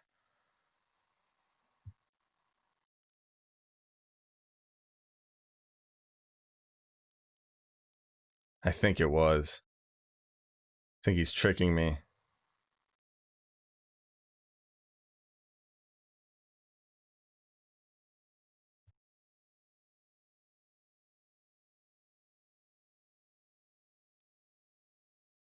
Hello? Yeah, that was fucking you tricking me. Dude, hello? Hello.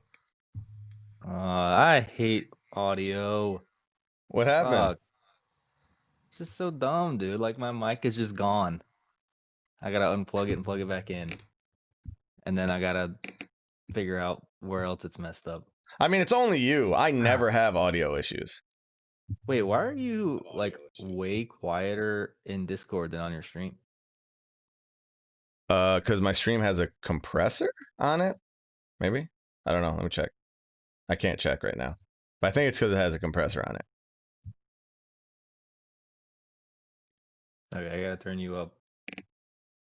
Uh-oh. Don't do that. That's bad. I don't know what else to do. Are you sure your Discord isn't turned down again? Oh, see you later, the Wong and only. Oh shit, it actually remembered my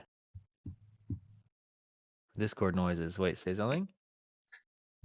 Hey, what's up? This is Jim Fro from Ready Check. Oh, wait, is that a different... Okay, what? Hi. Jim. Me. Hello? There we go. Okay. Why the fuck did that get turned all the way down? No one will ever know. Okay. Eventually, we'll all have like Go XLRs and it will be good. What the? That's probably gonna turn up my like Discord sounds the next time I log in or something. Oof. All right.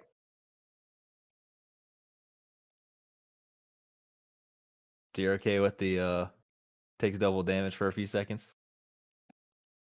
Okay with it. I'm like so happy. I'm just, bro. I'm getting better at being able to say these scripts in front of people, though. Like, it's actually becoming less and less embarrassing. Nice. What if you let them hear what you're editing? I would. I just, for some reason, like, I can't, like, there's no way to actually do that. So eventually I would like to do that. It's not like, that's not something I'm like hiding, right, from the stream or anything. They can't hear your desktop audio? It's not desktop audio. It's the Focusrite. And so, like, there's no way to have Cubase then talk to the VB audio thing. It's like Cubase is its own thing. It's like everything else and then Cubase. And that's it. And the only reason why they can hear me is because I'm going. Anyway, I can't even fucking explain it. Whatever. It's just it's a thing, dude. Don't worry about it. Makes sense if you don't think about it.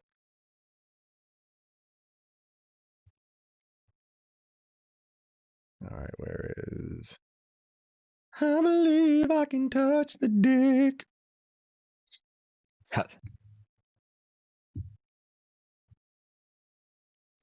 Map. I think the script is. I think it's good. Same. It is kind of weird that like we don't say anything about positioning, but like I think maybe we should have added something in there where it's like ranged should try to stay near each other so that, you know, for the chain link or whatever, the chain slam or something. Because it really doesn't matter like where they go, as long as they're not super spread. I just think it's for nothing else other than it's like our guides are basically like typically, right? They're like, all right, you pull the boss, this is where you're standing, this is what you have to do. And then when this thing happens, everyone goes here and you do the, you know, like we usually like direct the raid from like a top down thing. But this fight, since it doesn't really require that, it's like we left it out, but it's like kind of missing from our typical way we write our scripts.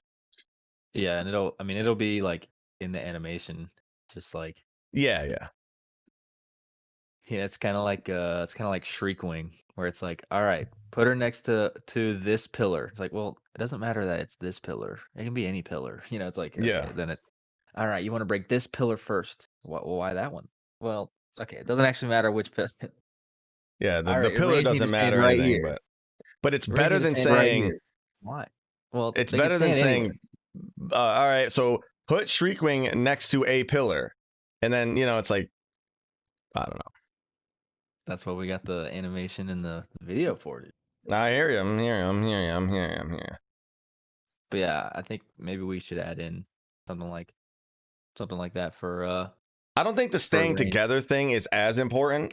Like, I know it's important. I just don't think that that's like because we do say it. It's like we do say, like, you know, you want to be next to how to deal with the mechanic and shit. And I think ultimately they'll end up standing next to each other, right? Because people are gonna not want to fucking. And especially the animation, like you said, is going to say that, but whatever. It doesn't matter. Whatever you want to do. I got to cut this fucking boss out. This little map.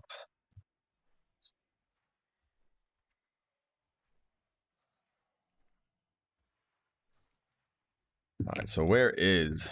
Oh, I can use the same map as Shriekwing, right? Yep. Oh, fucking... That is sweet. That is so Wahid Anihita. What? Did I just have a tick?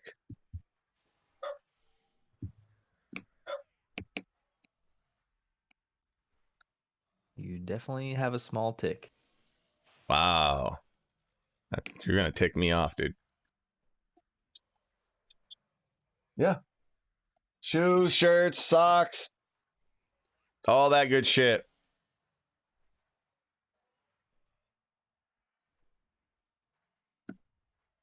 Shoes, shirts, socks.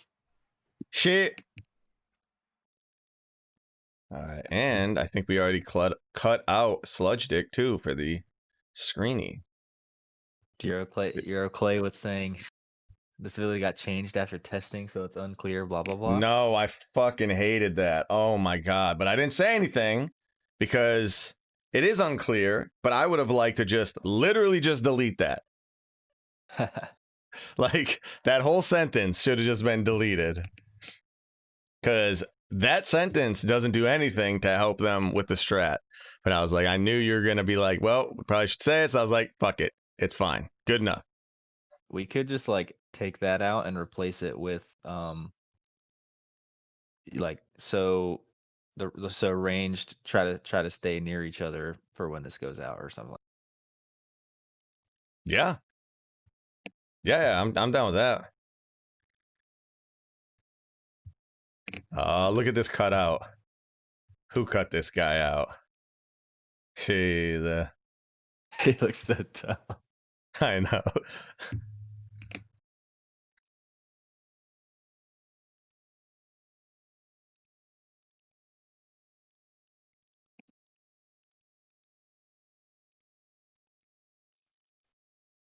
Yeah, so we could delete this. So after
I don't know where to put it in the scripts. To be honest, that's like, I want to put it in the chain link section, but it's because it makes the most sense, but I don't know. You got to figure I don't that know how out to fit it in there. while I do this, or you can just wait a little Shit. bit and then I'll fucking. Oh, this is kind of sick. And then I'll help out in a second. I think I'm gonna make him bigger. I want to make him like he's fucking massive. Why does the like bottom of them go away? I like that. It's like purposeful. Oh.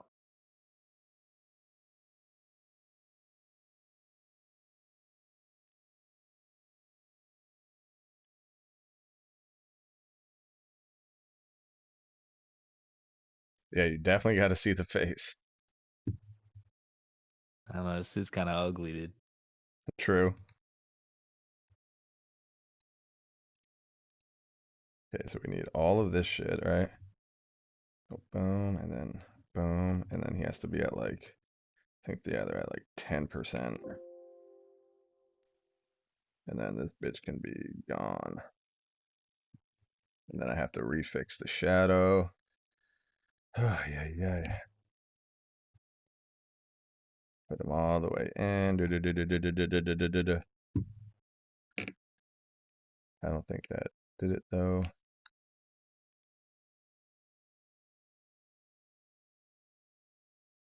How come it's not doing it all? Actually, I'll just fucking delete it. Okay.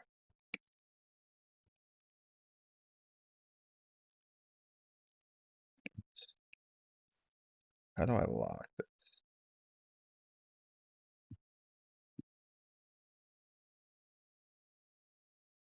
There's no lock button? Damn. All right, Photoshop. All right.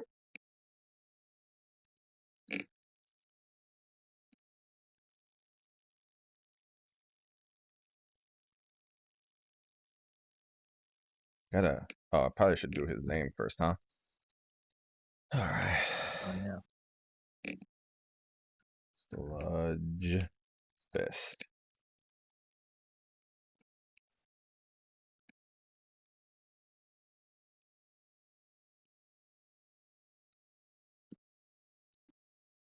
Go. Middle. Perfect. There. Now he's got plenty of room.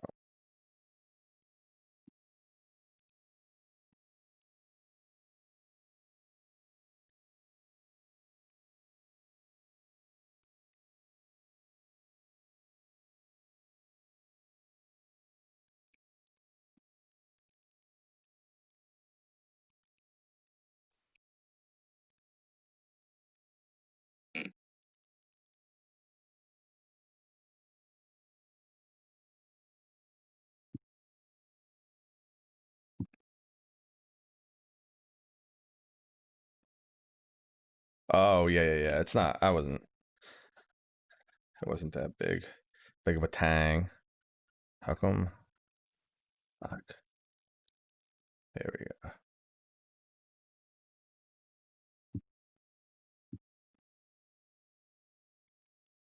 All right, I added it in there. That might be all right. Can probably be reworded, but I think it makes sense where it's at. Okay. Right on. Cool.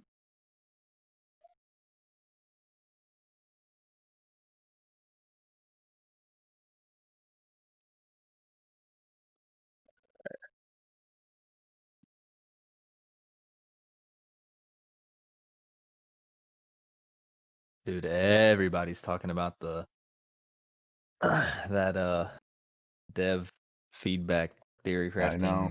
Blah blah blah. It's Wild. good. Yeah. I don't know if I mentioned, but like, there's a Max was like, I can't talk about this on stream because I will get in trouble. So Really? I'm not. Yeah.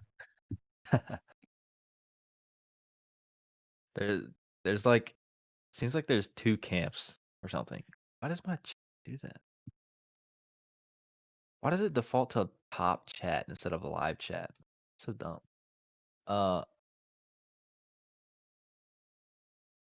Some people are saying like, you know, because like the default reaction is to be mad about it and be like, what the fuck? What are you talking about? Like, this is ridiculous. You know, you guys need to listen to us, blah blah blah. You know what I mean? Like, that's makes sense. You should be mad about it. But there's like a whole other camp of people, I guess, that are like, they're so like unsurprised, you know, like they expect it. Everybody already kind of knows this. So like when people get mad, they're like, why are you mad? Like, you know, it's pointless to be mad. We already knew all this shit. It's like, well, this is like just another like direct way of them like not only, you know, because we kind of get the feeling that they don't listen to top players or whatever, theory crafters. You know, you kind of get that feeling, and it's like, yeah, maybe they don't, or maybe they ignore it, or maybe they take it into account and disagree with it. You know, I don't know. But this is like a direct example of like, oh no, they like look at it and they think we're dumb. You know, it's like, oh Jesus, like, come on. I would like to think that that's not all of Blizzard, right? Like, I would For like sure. to think that, but like, the fact is, if that guy is spitting that type of shit freely on Twitter, then that means it's probably freely talked about between the developers. Like, that's probably a common thing that gets talked about. It's like, oh, these fucking idiots don't really know shit, and they're clogging up all the feedback, and now we're getting in trouble because people don't like something, and it's actually something they don't know that that's actually what they want. And it's like, you know, that's definitely getting talked about like that. And I feel like it's kind of it's like a slap in the face to have that kind of mindset at a company that's all about player perception, right? Like what people perceive from your company. It's like really a fucking slap in the face to the people who support the game. It's like these people are the reason why you have a fucking job.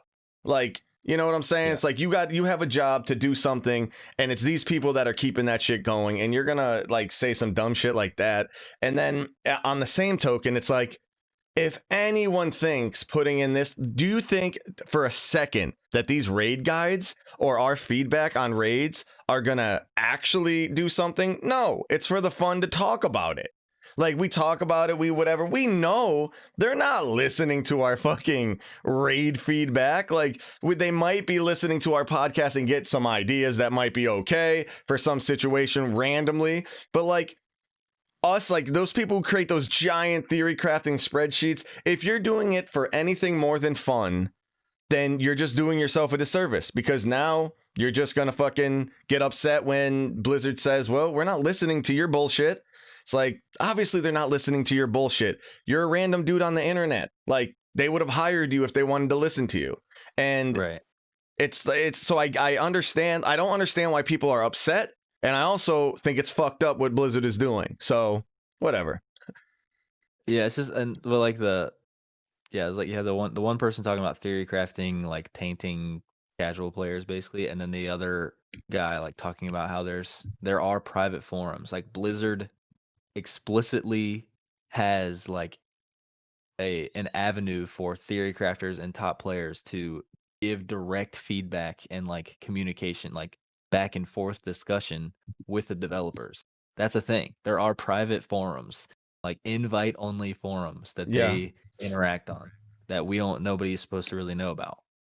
But apparently those are fucked, like there's evidence of them being like shitty in there, which is like, oh, that's like that's supposed to be like the last Yeah. resort, man, the last bastion of like, Yeah, that's they're like, that's all our hopes and dreams is in that forum. Yeah. And they're just like, because it's supposed to be like Blizzard, they can't take feedback from everybody, right?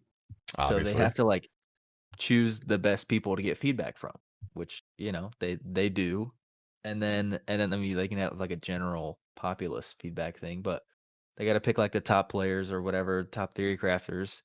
But then if they pick them to get feedback from them because they want feedback from them, and then treat their feedback like shit, it's like, well, what are we doing here? Yeah.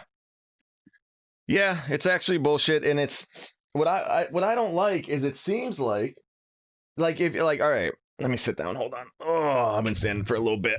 All right. So what it seems like is that all the people who gave a fuck about the community, cared about people, cared about the way the game ends up, played the game, it's almost like those people don't exist there anymore, right? It's almost like it's filled now with that attitude. You know how when you have a guild and your guild, like you can have a guild that's fucking bros, right? A bunch of bros, but then like 3 or 4 key people that were keeping that community broing, like go away. And you fill those people with a bunch of those negative people that we've all had in our guilds. Those negative people that just, it's not like they're doing anything to sabotage the guild. It's just everything is looked at in a little bit of a negative light. The guild master's not making the right choice on something. The fucking loot didn't go to someone correctly. And then you start getting more people like that. And then those people start taking over the guild. And now the guild is just this cesspool fucking echo chamber of people that think that they're above the whole guild. And that's what's happening at Blizzard is like you're starting to get like these people, like all the people that gave a fuck, they leave, right? They're like, fuck it, I'm gonna go create my own fucking dev place or whatever, because all these fucking people are just a bunch of suits trying to tell me what to do and shit. And then they start hiring people that don't play the game, and then those people are used to being like, praised for being good at something or making good games. And then when the community's like, yeah, this is dog shit, this might have been good in fucking EVE Online, but it's not good for World of Warcraft. And they're like, but I don't understand. What do you mean? Like, this is great shit. And it's like, that's the shit that's happening, is they're starting to get that toxic environment, and you're starting to see it spill over now with all the people that are leaving, all the people that are asking for more money because it's not whatever. And then all the people, all the fucking theory crafters and the real developers who are writing these fucking Twitter posts like, it's so bad. It's like whatever's going on at Blizzard is not fucking good. That is a fact, bro. It is not good. There's a toxic thing, a toxic fucking pot brewing right now, and something has to happen to fix that shit. It's like, and you've seen it, dude. You've seen the start of it was like, what, 3 years ago when he when he went on stage and was like, "You think you want classic, but you don't. Trust us, you definitely don't." And they're like, "Yeah, we think we want it because we're playing it right now on private servers, you dumb fuck. Like, we want this shit." It's like that's what's happening is they got all these fucking people who think they're above the players' opinions. Yeah, that's so wild. You Okay, guys I got have a couple phones, things. right? I got a couple things. So that just reminded me of Classic. So Asmongold was talking about how they did like Nax testing the other day. Because like Nax is coming out soon and Blizzard wants to make sure it's not shit. So, Yeah. Asmongold is in there with his whole posse and whatever, S-Fand and blah blah blah. And they were testing bosses and S-Fand he was like, "Ooh, I should see like if I can tank this on the Paladin, like prop Paladin, see if I can do this, see how that test out Do prop what? Paladin, you know what I mean? Do what? To like tank the boss. Because like you usually just do it with warriors. So he was like, all right, let me see if you can actually okay. prop Paladin or whatever. And he's like, "Oh shit," but like I'd have to like go back and like respec and blah blah blah, and like it would take too long. I don't wanna like waste testing time on going back to town and doing all that shit, or whatever. And like as they were streaming this, and then like as he was saying that, some GM that was watching the testing like personally spawned a like paladin class trainer right there, like where they were standing, so that he could change his talents, so that he could test out prop paladin. Like while it was happening, like while he was saying it, just That spawned. guy deserves a fucking raise. And then S-Fan was like, "Oh, dude!" And everybody's like freaking out. "Oh my god, he fucking spawned it right here!" And then they're freaking out. He's like, "Oh shit, but I don't have like my actual tank gear. It's in my bank." Like, okay, well, okay, let me. Okay, at least he did this. Let me go back to and then as he was saying that, he spawned a banker. That's right fucking sick, bro. Yeah. Yeah, which is like, it's not really the same. It's not like apples to apples comparison, with the whole theory crafting dev thing and like classic dev doing that, but there's like an essence, God, if you think about like how testing Shadowlands raid testing went, shit. Imagine, dude, anything like that happened. But it's just that kind of like attitude, I feel like. And I feel like there's probably like all kinds of things like that going on with Classic where Classic is like still like a passion project, and they like they probably actually play the developers probably play Classic. You know what I mean? Like Yeah. they like it because they play it. Where it's not the same with BFA and Shadowlands. They don't actually even play the shit. But like that's like that's like a cool story, and it's kind of like a funny example of like the difference in the developers. But okay, the other thing I was gonna say is What up, A? Sorry. the other thing I was gonna say, which I think is I can kind of compare it to how we do things, because I think it's like how everybody deals with shit. So I think they have like developers, and like you said, yeah, maybe they come from other games. They've designed shit with other games, and they've never done it with WoW before, or whatever it is. And they're not like the best players in the world, right? And maybe they don't even understand all the theory crafting, and that's one of the reasons they don't like it, is because they don't get it. Yep. So they're not the best players in the world. Clearly, they don't even play the game, so how could they be? And then they make something. They come up with an idea, a system, or a ability, a talent, a class, whatever it is. Literally anything in the game, and they make it from like their perspective, or from like a casual, not top player perspective, and like, oh, this is a cool idea. This new talent that nobody ever uses because it's bad.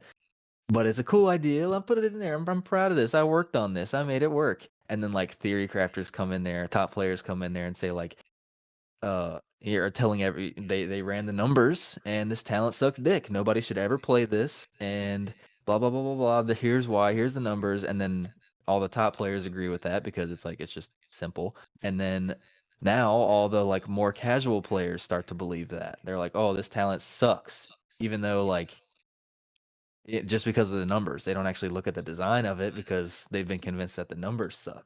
So then the casual, I don't like. I try not to use that word disparagingly. Just it's like an accurate thing. The casual game developer is like, oh well, I mean, I like it's a cool idea, like I made this that and like casuals would enjoy it, but then now casuals are saying they don't like it, but they don't like it because of theory crafters. You know what I'm saying? Like they try to like Isn't that like blame an easy they try scapegoat to though? blame their exactly. That's what I'm saying. Like they're scapegoating the theory crafters instead of saying like, oh shit, like I want to make this ability really good. So thank you, theory crafters, for figuring this shit out and giving me literally the solution to the problem. Now I can just fucking take what some combination of what all you guys said about the talent and fucking fix it, and then it's good for the game, top players and casuals. Now casuals like it.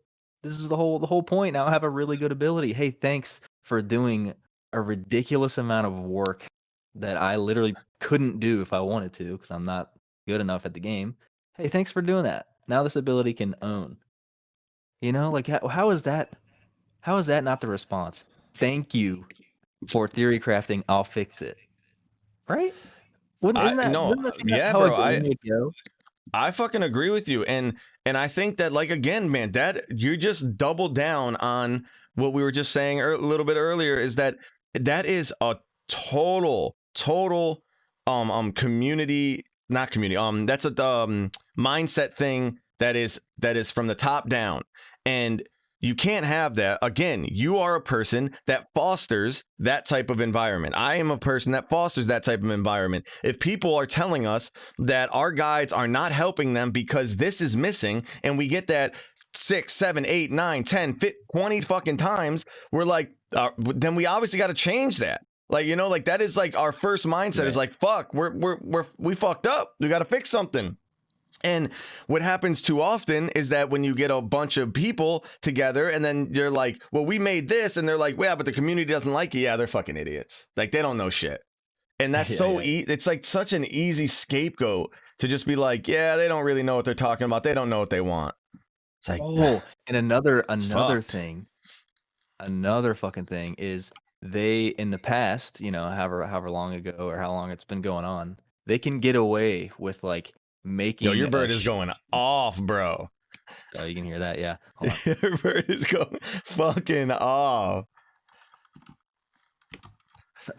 So they could, back in the day, they could get away with making a like a shittily tuned talent that nobody would ever play because there would still be a whole ton of more casual players that don't actually care about the numbers and they like the design of it, so they play it and then they get good feedback. Then Blizzard, the developer, or Blizzard gets a whole ton of feedback from forum posters saying like, this ability's awesome, I play it every day, like, oh, I love the design of this thing, it's really cool. And they don't say anything about tuning because they don't care about that stuff. And then they're like, oh, cool, success. I love casual players.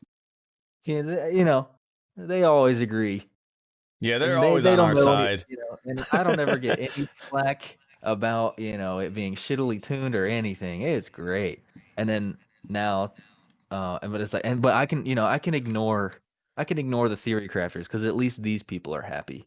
I'll just keep listening to these people because they're the people that's the majority of the player base, or some shit like that, some bullshit excuse.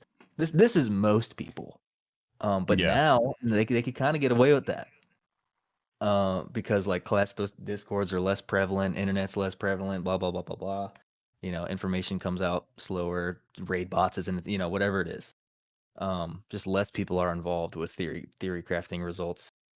But now even casuals, or like it's the bar has gone like further down, like the threshold. I don't know what it's called. Like it's theory crafting results have bled down further into casual territory where whatchamacallit, where more and more of the casual player base is complaining about tuning because they want to play. They have any slight inclination of like wanting to be good at your class, and they visit a class Discord and it says like, don't ever play this talent, it's dog shit. And now that casual player who wouldn't necessarily have thought that or cared about that, now they're saying, I don't play this ability because it's bad. And now Blizzard's like, wait, but you don't know anything about that. Like you're supposed to be. It also doesn't make a difference whether you kill anything. Oh, why would you want to be great? You can pick any shit talent and it'll work. It's like, that's not the fucking point. Exactly. So like they're like, okay, well now, I can still like ignore the theory crafters and the top players, because I got casual players that give me good feedback. What? Wait, now the casual players are giving me bad feedback. Wait, Yeah. it's the theory crafters' fault. It's like, come on, Yeah. just Those damn fucking theory crafters. make it better, dude. Like they're doing so much of the work for you, and like I don't know. I guess I don't know if like designers just make something and then give it to like the balance team, and then it's like the balance team fucking it up. Like nobody knows how it works in there. Because I could totally see that. Like this person creates. Oh, hold on, phone call. One sec. Oh, rip. I'll be right back.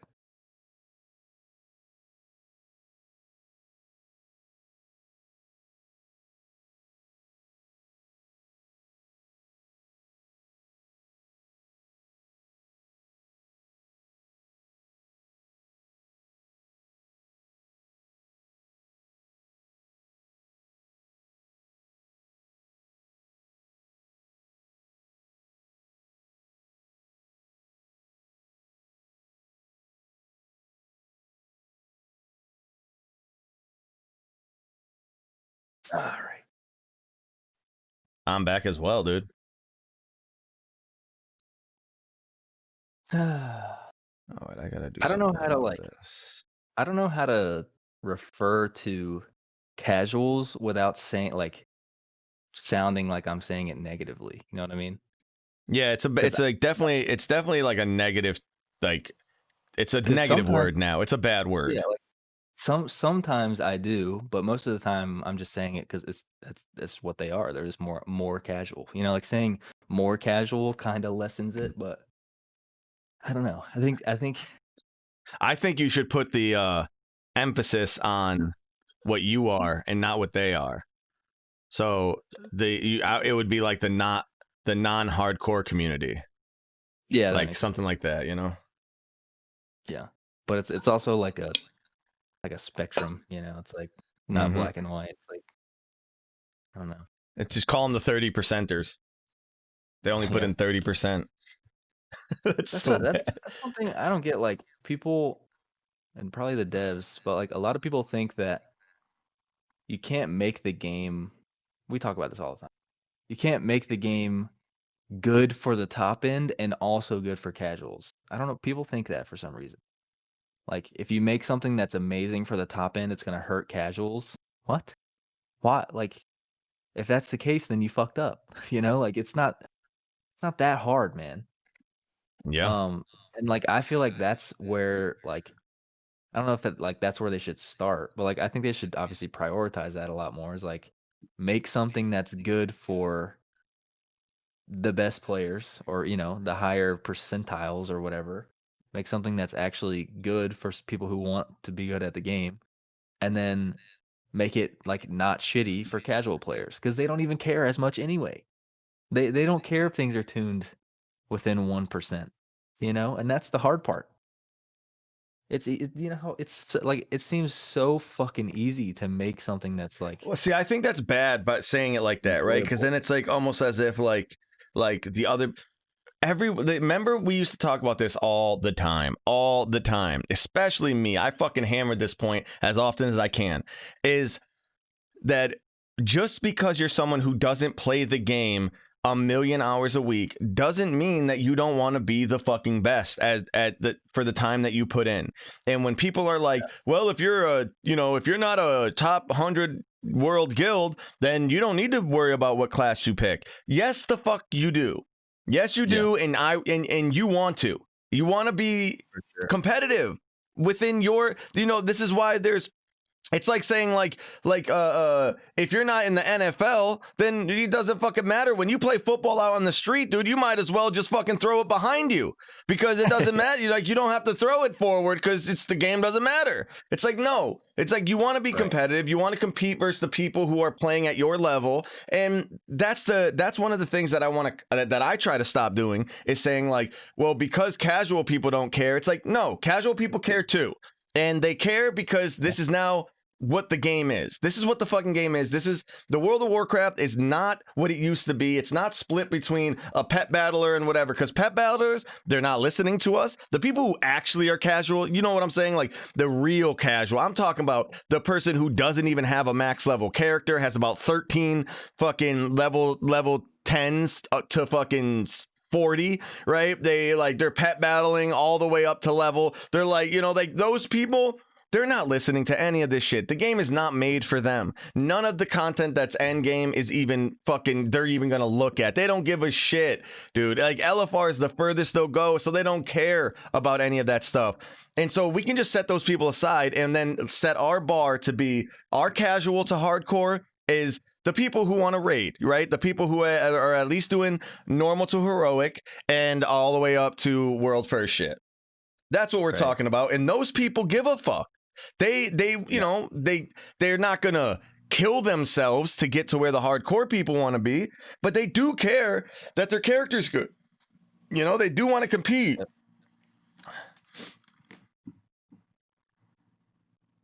That's very true. And like for sure, the amount of people who give a shit at all about their performance has got to be way bigger than the people who, the amount of people who don't. Yeah, I totally. You don't have to care. You don't have to care that much to play one talent over another. It really doesn't take that much, especially if the difference is like fucking vast. Which they fuck up all the time. There are talents that are just unusable. You would just never play them in a million years. Even just looking at them, you don't even have to know how much damage they do. You're just like, oh God, like what? But then, you probably if you care even a little bit about like performing well in the game, maybe you go to your class Discord. You go to like you go to Icy Veins. Wowhead guy, yeah, Icy Veins. Like you just look for like a talent recommendation, and because you don't play the game as much, you just take the recommendations at face value. I don't have time to fucking sift through all these sims and figure shit out. I'm just gonna go with the stat weights they tell me and the talents they tell me, because I care a little bit. Who doesn't care a little bit? You're not gonna, yeah. The amount of people who would just happily play the worst talents in the game and like have no idea. Like there's got to be, I don't know. So Max said this too, and it was so don't care. Those people don't care what you put in the game anyway. So like you're not making the game for them. They just they enjoy whatever they get. You know what I mean? Like make the game good for the people who care about performance. Oh shit. Like about to get TOS. You gotta make the game for the people who care about performance at all.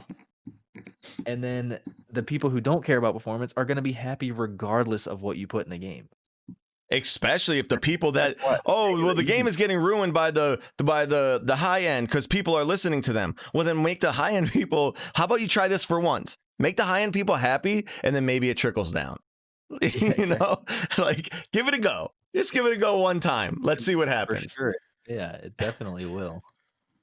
But Max said this. He said he was going through talents and he's like, all right, so there's talents like he was going through fire mage, and he's like, there's talents like shimmer, and then there's blast wave, right? And he's like, most everyone takes shimmer. It's like 90%, right? 90% of people are taking shimmer. And he's like, then there's some people who want the blazing aura for a specific fight, like Unat or something, when you just need a little bit more damage reduction to survive for like the bleeding edge type of shit. You might get like 8% of people. If 2% of people are playing blast wave, then you need to make it 5 times better. Just make it so crazy. That way you can see, is it a bad design or was it just undertuned? He's like, why isn't it that they're just taking blast wave and making it do do some damage, some more damage than it already does, do a knockback, a silence, sheeps the thing, and then fucking, I don't know, like gives everyone around you health. Like make it ridiculous so that they can see if it's just a shit talent or if it's whatever. Like the idea that we have shit like literally dead talents, he said that is what's problem with Blizzard now, is that you're not allowed to have that anymore. You can't have a AAA title game, MMORPG that's this popular and have this type of shit in the game. The communities will not allow it anymore. And I agree with him. I fucking agree with him 1,000%. Another solution, because yeah, like that's fucking makes way too much sense, is like just make Shimmer baseline and put something else there. Well, yeah, but it's like it's not So- even the point wasn't that. Like, No, I know. I'm saying I agree with your point. I'm making a different one because Okay. like if Shimmer is so fucking strong, or people just enjoy it more, or the other options are just that shit, which you know they are that shit in that row at least. But it's because like people like Shimmer, you know, like being able to blink during a cast and blah blah blah is awesome. If it's awesome and everybody fucking likes using it, that sounds like it ought to be in the class. You know? Yeah, And I think yeah, that's how it should be a permanent. everybody in Yeah. the fucking world likes it. Just Yep. make it a thing. You know, if it's overpowered, you can tune it after that. Maybe you make that talent. Maybe you get like you get Shimmer baseline, but it's like a higher cooldown, and then the talent reduces the cooldown. You know, so like you can it's really fucking simple. Doesn't have to be that complicated, but like it's the same thing with like Windwalker with Whirling Dragon Punch. Why the fuck would you not like we haven't switched off a Whirling Dragon Punch in I don't know how long, dude, since Tuma Sargeras. Just make a baseline. The ability's sick. It fits thematically. Just make it baseline and put something else in there. It's like That's actually someone said that too about Lunar Beam. They're like, why remove Lunar Beam when Guardian could use that as one of its very few burst cooldown abilities? Like, Yeah. why wouldn't you just give it baseline, do the replacement that you did, give them that ability baseline, and now they have a cooldown ability that they can do at the start of a pull for just, you know, maximum damage, or, you know, when ads come out or something, and it just gives more flavor to the class. And Max's whole thing on this whole thing was that he's like, people aren't dumb. He's like, if anyone was there that was in charge of making Blood Death Knight talents or Fire Mage talents like viable, he's like, they could easily do it. Anyone can easily do this that sits down for 10 minutes. He's like, the problem is that there's no one to do this. There's literally probably just no one that's in charge of this. So they just move on to the next thing. And Yeah, I that's don't get it. whoa, And I feel like that's a that's fucked up. that whole making things baseline. I feel like that's like just like a generic flaw, which like ties into my whole leveling thing. But generic flaw with their like class design is that there's not enough baseline shit, passives or actives or otherwise. Like Yeah, but you got Mark of the Beast or whatever, Eyes of the Beast. when I think about like Windwalker, and there's a trait of or there's the talent row of Whirling Dragon Punch and Spiritual Focus or something like that. I don't know. It reduces the cooldown of your Storm, Earth, and Fire. You could literally make both of those passive, and it'd be everything would make sense. The game wouldn't fucking break. The class would be better. And then like you think about, okay, well, what about like the Windwalker, the Legion Legendary that like for the amount of chi you spend, it extends your Storm, Earth, and Fire. It's like that's a fucking way better thing than Spiritual Focus. So like make that the talent, or also It's make Jimbo that from Ready baseline. Check Poll, Like, and there's just so many things that should be baseline that aren't, and like I feel like they aren't baseline because they want more talents or some shit like that. Like they just can't think of talents, or they want. no, I don't think it's that they can't think of it. I do agree with him that there's just no one that's in charge of that. Yeah, but do you get my point? Like there's just not enough baseline shit. And I don't Not even enough mean fun baseline shit, yeah. There's not enough baseline. Like I don't get it. Like how it would be, and that's like it would be so sick if just baseline, just how it is when you level up. You spend chi during Storm, Earth, and Fire, it gets extended by blah blah blah point whatever seconds. That'd be amazing. That's just a good design for the ability. But that's gone forever now. It was a legendary that everybody liked, and then they just deleted it, and now it's gone, and you're never gonna see it again. How does something like that happen?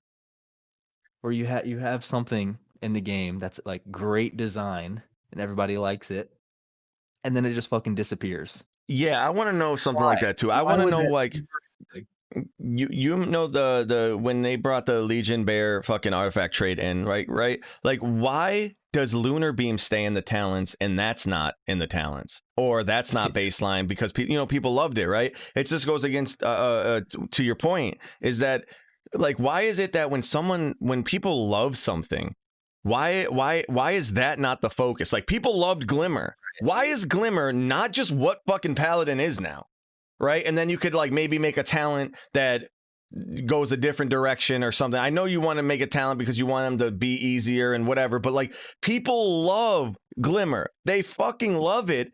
They make it a talent, which is fine, but now it's nerfed because you don't get the other talent that you should, that you wanted to get with it. It's like, why didn't you just like focus like, oh, we nailed it. All right, let's start working on this and we're going to make this fucking dope.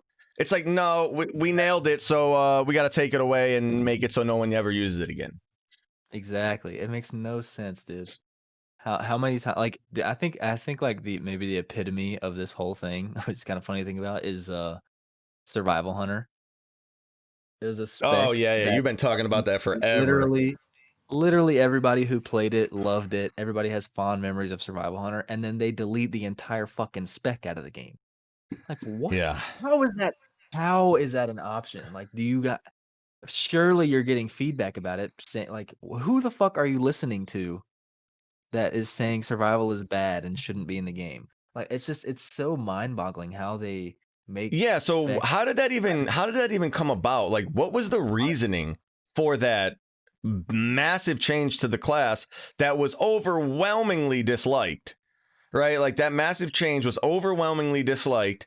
They had something that people loved. They brought it to something that they thought people would love more, or was it just like too difficult for them to try to juggle every time, so they just were like, we got to get rid of it? Yeah, I don't know. Like how does that come about? Like from a design standpoint? Yeah, it doesn't make any sense. Because that's like thinking of like every spec in the game. Like that. Jeff Kaplan fucking would have spec never let that happen. That spec was so universally loved. Like I haven't heard a single person ever say they didn't like it. You know what I mean? Like, You already uploaded Sludgefist. That's what I'm talking about. Like that shit was amazing. Like how if you have to make, I have no idea what their reasoning was for making. Yeah, could you think of it like think of it like you're the developer. What is the reason that you do that? Like, why would you change something like that? Or like the Gladiator Warrior, like the Protection Warrior that was like what fucking Beef played or whatever. I didn't know anything about this, but like, why is that removed if it's super liked by people? Yeah, yeah. That one's kind of like funky, but yeah, exactly. Like, why would you just get rid of it? Doesn't make any sense. But I was gonna say, I thought you were gonna bring up Warrior because of what they fucking did to Warrior in the Shadowlands. You had like Pro Warrior, everybody, it owns, like, first people play it because it's so good, but it's also feels good. You know what I mean? Yeah, Like you can adjust what abilities they're pressing, but like the point is that you get to have this like synergy with your build where you actually have good uptime on your shield block and shit like that. And like you have interactions and whatever. Like if it's too powerful, you can nerf it, but don't like destroy it. You know, if you want them to spam revenge instead of thunderclap, that's easy as fuck. Just literally swap the abilities with the interactions and you're good to go. You know, you don't have to like destroy thunderclap and move around all their talent. Like you don't have to destroy the good parts about the spec in order to like bring it back. I do feel like they do that a lot, right? Where it's like, and I hope that they change that philosophy eventually.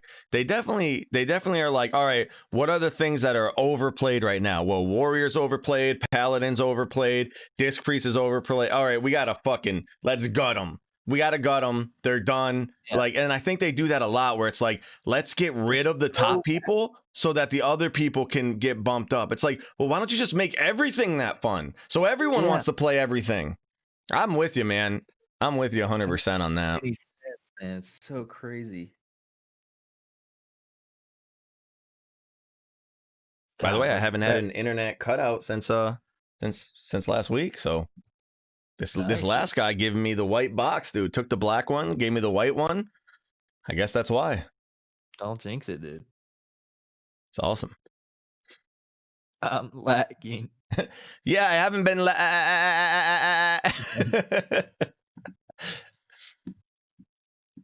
Yeah, that's one of the more mind-boggling things in this game is how something can be like everybody plays it because it's strong, but they also enjoy it. How the fuck do you take like a talent or a spec or whatever? Why would you ever get rid of that or nerf it into the ground? Like I just Yeah. Or it's like I can understand some things like Surrender to Madness, right? Like that shit got out of hand, and that's like an impossible thing to ever tune, and like the skill gap or whatever between like an average player and a top player is fucking 400%. So, okay, I get it. Like you got to do something about that, but like, But why did they have to come. do it for fist weaving? People were so happy about that. Like they loved the fact that their damage, everyone just wants to do damage and contribute to their role. It seems like, right? Like it's like why did they do that? Why is it like people really like the battle shaman? People really like the fist weaving. People really like glimmer. It's like why do they just remove that stuff when people are enjoying it? Yeah, how can they not like step back and see, oh, people like this general design of like I'm not, I can just heal if I want to, but if I want to, I can like damage and heal.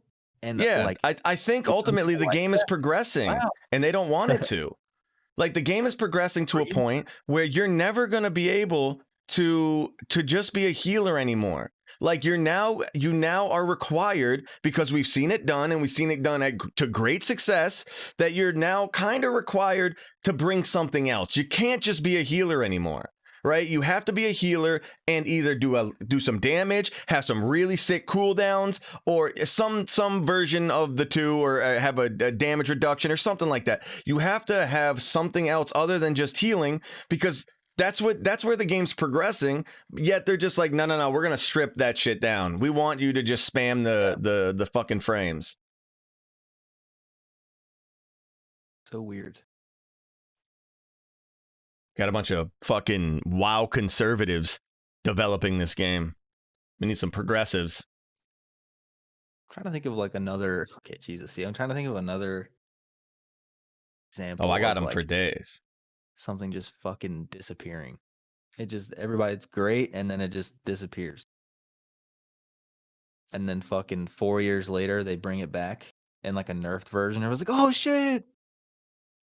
But Yeah, it's nerfed. Guard and BFA for fucking Brewmaster. Everyone loved Guard. They deleted it, brought it back. No one ever used it. Yeah, That was one. I get it. I get if it's something that they literally cannot figure out how to balance, which probably is because they don't listen to the theory crafters. Because the theory crafters could do that. How do you feel about what Storm just said? He said that they need shakeups to the game. So if people are playing something, they don't want people to get bored, so they change the game. I think that's what he was saying. Like, you know, they every expansion they want to change how you play so that you don't get bored. I don't think that's what he's saying, but I mean, I agree with that too.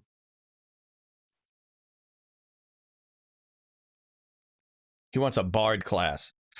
Battle Shaman is the closest to a bard, and they need to fucking make that a reality. Because I'm going to tell you right now, I felt so good about the fact that Glocked would do like so close to a normal DPS, and he was healed, right? And then you needed him in the last phase, and it was like, oh, you're so happy you got that other cooldown for the last phase, and that shit to me is so much fun. Like that type of shit is like, dude, we need this guy to pump damage. He's a healer, but we need him to pump damage until we need his cooldowns. That shit is so fucking cool. That type of, like, just like imagine if you could be a normal DPS like a feral druid, And then you're good enough at tanking to be an off tank for the last like third of a fight or something. Like that's the type of shit that I think is awesome. Like the mixing it up like that, and obviously you have to figure out how to make it so that not that everyone doesn't go fucking battle shaman, right? So you just make it so that, you know, the fucking the damage isn't as good as a DPS, but it's pretty fucking close.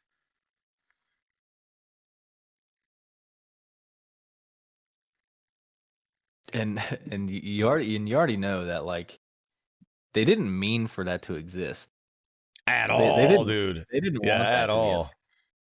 be. You know, they probably like accidentally let the trait work for resto. You know, like they meant to disable it and they forgot to, and then they're like, oh fuck. Oh well, we got to move on. It's like, oh, okay. So they definitely didn't do that by design, but it like ended up being a cool thing, and now it's gone. It's like, why? Why is this gone, Yeah. dude? Like, oh my god. I think if you were to tell me, like, listen, if you were to say, like, you could be a resto shaman, and one of the talents is igneous potential, right? It's just that's what it's called. It's not the same thing, but it does what igneous potential did, but also reduces the direct healing from chain heal, healing wave, whatever, by whatever percent they want it to be. So you're a better healer than if you went fucking Ellie, right? Like you're twice as good as Ellie, but you're half as good as Resto. So like you didn't heal as much, but your damage was up there, but you ended up getting the Ankh totem still. You ended up being able to get SLT. You ended up getting healing, like powerful healing rain, not the shitty one. Like, you know what I'm saying? Like you got these cooldowns. So like people would fucking, dude. Oh, that would be so fun. yeah. Being able to give up being able to trade off like that.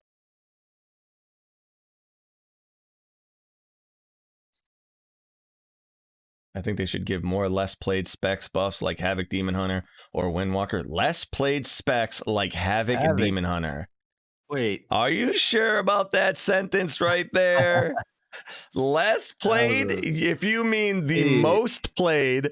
He must have meant Vengeance for sure. Yeah, he meant Vengeance, Demon Hunter, and Windwalker. Imagine if he would have said Havoc DH and Brewmaster Monk. That would have been great. Dude, Havoc Demon Hunter is so fucking played right now. He said I'd saved that wrong. Let me rewrite it.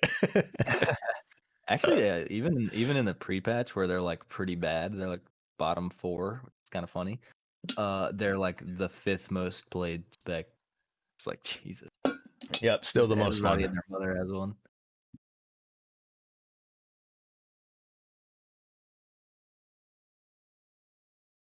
Like Havoc DH says Chaos Brand. Yep, exactly. I still think they should just get rid of fucking class buffs, dude. That shit is so dumb to me. It just makes everything so messy. No. Don't be spitting that shit. Don't be spitting that shit. It does make it messy. It's only because Blizzard, you know, they have a case of the development downs. So they, you know, they can't really balance it, but it would be fun to have that type of shit. I like the fact of balancing that. Like, I like the fact that Ret is like might be a thing because of the devotion aura. That to me is a cool fucking thing. You know, like it's not all about top damage. It's like you got to bring a few things because you need these tools to go. I love that. I fucking love it. I'm saying like the class buffs are a dumb way to accomplish that. How else would you make sure that Ret gets brought? Not that. I don't know. Whoa, we're pulling. What's up? It's Jimfro from Ready Check Pull, and this. Oh, that's way too loud. Oh, God. Can you put like it's like melee on top of the boss and the tank underneath? Or you know, like north south or whatever. I'll see. Okay.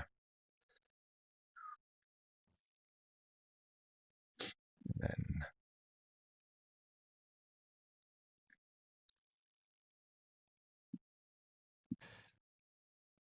I like that.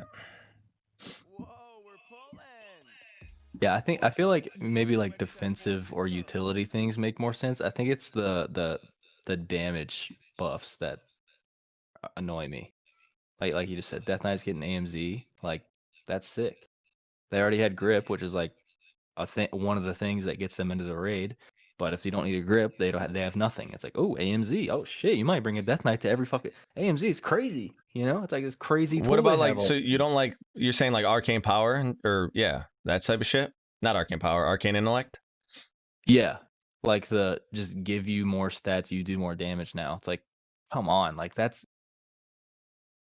fucking boring, especially if it only comes from one class. Like Jesus, Yeah. like, give me a I couple still think they options. need to give Rep Paladin a fucking everyone gets their mount to move with that, like that AoE fucking steed. I think that would be the coolest thing to put in the game.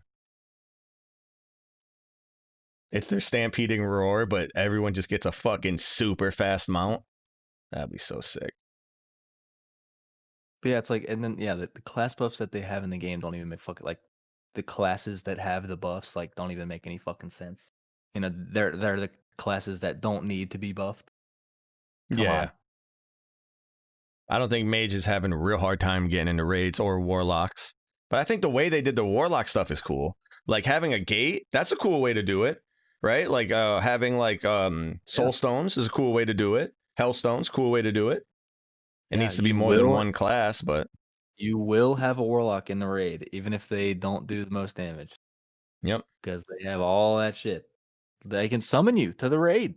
That's literally, yeah. Literally pugs. Like when you see that fucking warlock queue up to your pug group, dude, you're like, oh baby, we're infinite now. Yeah, and then it's like the same thing with the priest. It's like a priest having fortitude makes sense. Like you're gonna have a priest in the raid even if they don't have that. But like, okay, like you're missing fortitude. Like that's a big deal. If you're like doing some difficult stuff. So like, all right, we need a priest. And then but now it's like, wait, but priest has power infusion.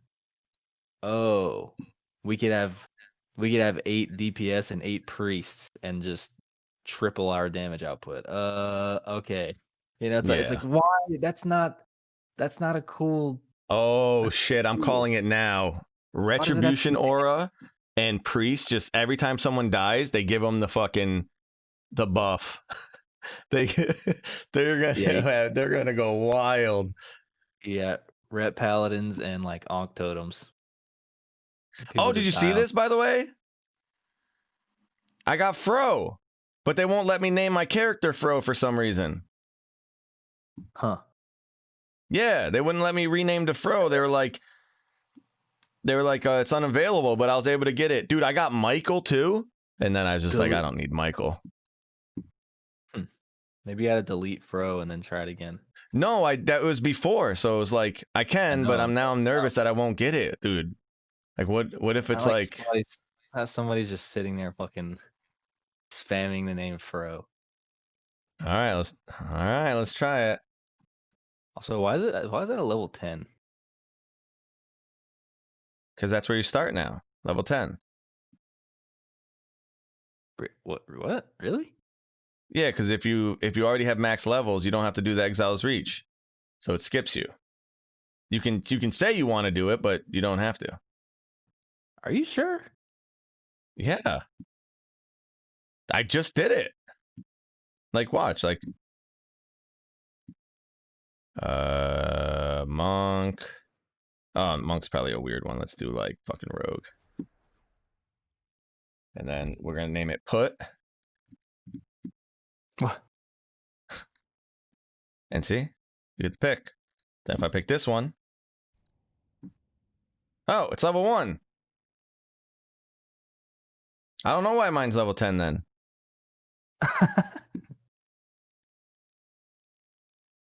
I really don't. How'd you get the name Put? What the? I checked so many names. I knew that one was one. You know what else was one? Oh, I forgot. There's another really good one I thought you would like. Fuck. It was something like Dookie. Can you log in Fro? Yeah, it was something like Dookie.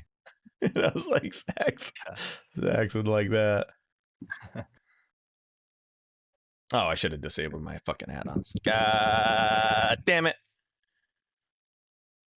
I remember old one of my favorite names was Thumb in My Ass. Yeah. You deleted that real quick. Yeah. Warlocks suck. You actually deleted it. Yeah, why would you be level 10? Where does it put you? Oh, because I'm a... All right, I know why. Because you're an allied race? Yeah, I was just going to say that. That's why. Because that's what I was All right. thinking, but I was like, no, that'd be fucking dumb to just skip levels because you're a different rate. Like, what? Let's see. Rogue.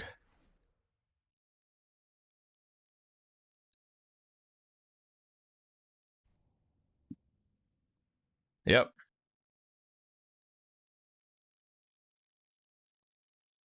There you go. Yeah, I think you delete Fro and try to rename. Okay. Don't fuck me.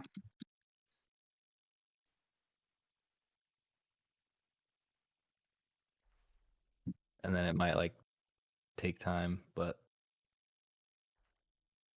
yeah, I thought I read somewhere, maybe in our Raid Check Pool Discord, somebody saying like, you know, when you rename, it like doesn't have the same criteria for when you make a new character.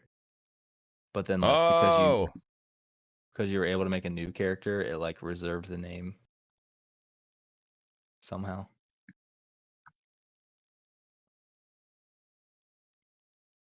How many people have the keyboard thing down there that shows their keys when they're typing in their passwords and they're like, oh, fuck. On stream. People do that. Yeah, so they know what button they're pressing. It's like scroll. You've seen it, streamers. Your name change is ready. Hey, we got Fro! Holy shit. We got Fro! Log in, dude. Hold on, I gotta make sure that... Oh, this is gonna fuck everything up. Holy shit. Fuck. So just log in. I'm scared! Fuck it. Hold on. I don't want to log in because I gotta, before I log in, I gotta fucking do the thing. Hold on. Just log in. Bro, you need to relax. I'm scared. Okay, hold on. Just play with default UI, dude. No. I'll be right back. Okay. Food time. Wait, what's an option, Dr. Impressed? What's an option?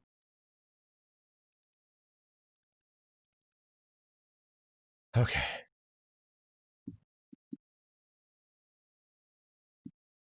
Okay. How to swap, how to name change, and save add-ons. Wow.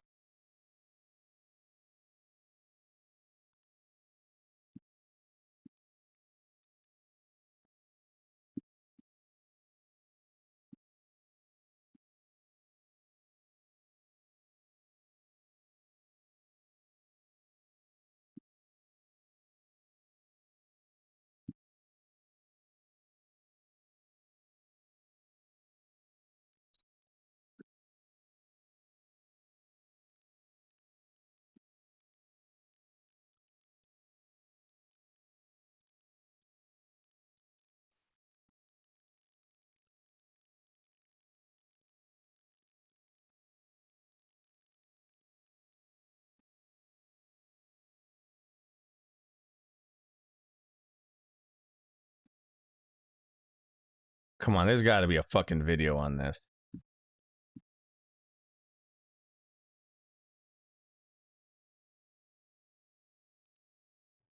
Hi everyone. I think, but why it is not possible to go to your path and go to World of Warcraft, then go into the Yeah. WTF. It's. Sorry about that. I get it. I just want to make sure I get it right. Click on your account folder.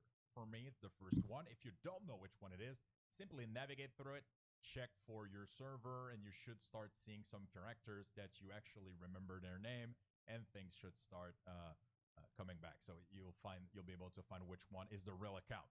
Okay, there you go. So what I'm gonna do is I'm gonna go on the character that I'm trying to configure, and I'll delete everything. Okay, I'll delete all the files from there.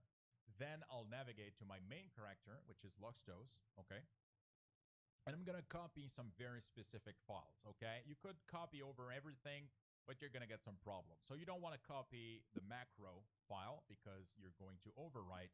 So for example, Luxtos is a rogue. I don't want to have a tricks of the trade macro on my shaman. Okay, so simply don't copy those over.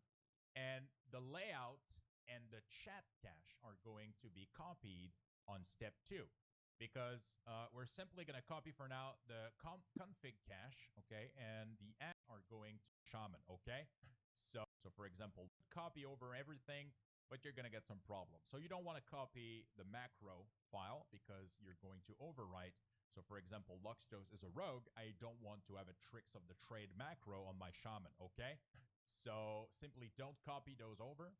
And the layout and the chat cache are going to be copied on step 2, because we're simply going to copy for now the config cache, okay, and the add-on variable, okay? These are going to contain some positioning and add-on setting for your character. So only copy those. So saved variable, add-on. So those are optional. They might not be there if you're not using any add-ons. Hello. But if you see them, What up? select them. What use up? the config cache from your main characters, okay? Copy those, go back to your alt characters, paste them in. Yep, Will I don't know log quite what to do once, here with so the rotation Rotation of what? for Shadow. It's just, logged in and I'm just running around, by my talents, yada yada. And I haven't been playing, but I played for about an hour and then I realized, wait a second, I have Devouring Plague. Oh shit. Might want to hotkey that. Yeah, that would be a big one. That's a big one. You want to let me finish my add-on thing and then I can help you with it. config cache can Oh yeah, I be got it. affected. But yeah, I'm just saying, I was like, huh? Profile, just a couple seconds. So now if I simply use this, there you go. You see that my add-ons is working properly. It's now at the bottom where it. This is not right. Okay, fuck. Name change character settings. Wow.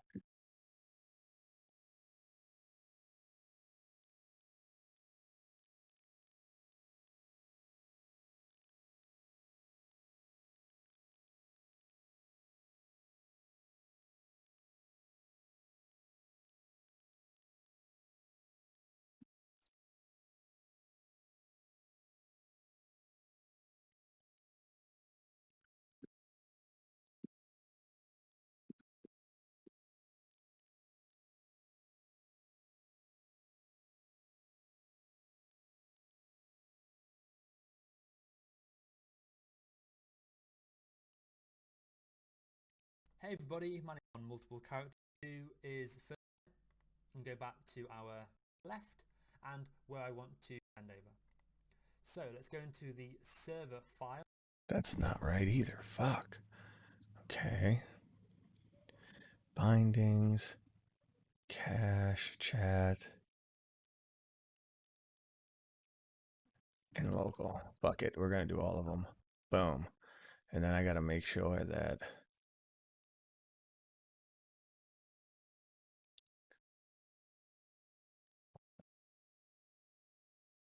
that's add-ons, binding and cache. Yep, that's good. Catch. Chat catch. Okay. Cache. And then layout. Okay. I'm going to log in. And we're going to see what fucking happened.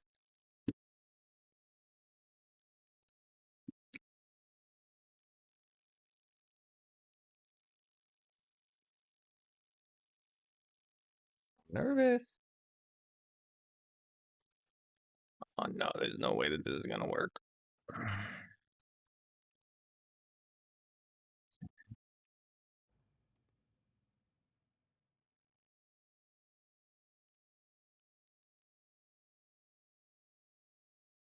Okay, now I've actually got weak auras. Okay, here we go. We're making progress. Fuck.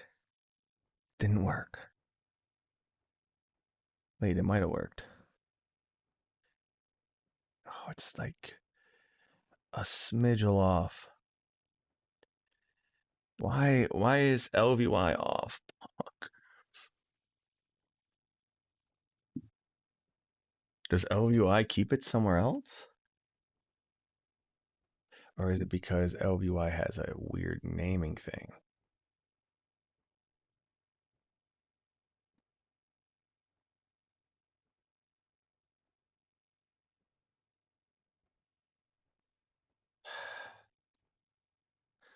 It's like, fuck, it's pretty close.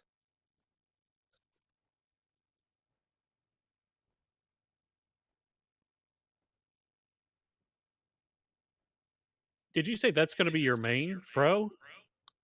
Yeah. Congratulations. For what? You've been promoted to Raider. That's awesome. Hey. Uh, Thanks, man. Thanks, man. no problem. I don't know if you need Appreciate stuff it. or whatever. Not yet. Yeah. Well, I mean, you even the garbage in there, man. Take it and use it for whatever. I mean, you to level your character, food, everything, because it ain't selling for nothing. The economy's just dead right now. All right. When the actual pre-patch like activities launch, I think that might change. I hope. We'll see. Okay. Copy. So something is fucking up with my add-ons right now. Okay. Oh Pasting. no. Which one? No, they're pretty close. It's just I don't know which part of LVY. Oh, I think it might be like something like this though. I don't know which part of LVY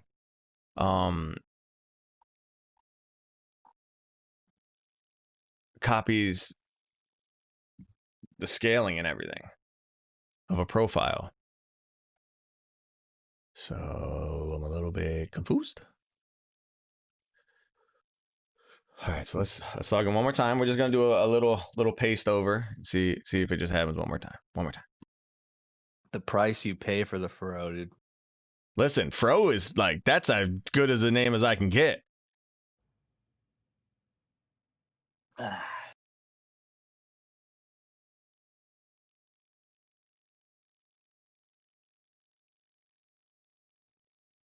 Yeah, see, it's like a little bit off still, and I don't know why. So what if I? Oh. I'm gonna go mess around. Let me know when you're working on stuff, and I'll help. Bye. Okay.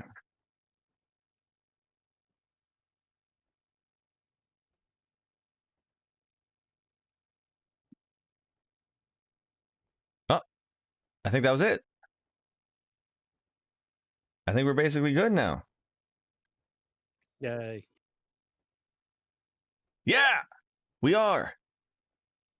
Fuck yes.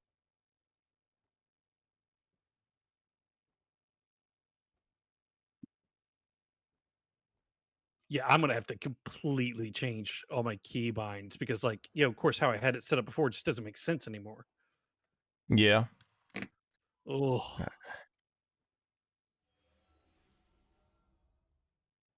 How come I can't see my debuffs? Unit frames. Oh, it's right there. But I want my target.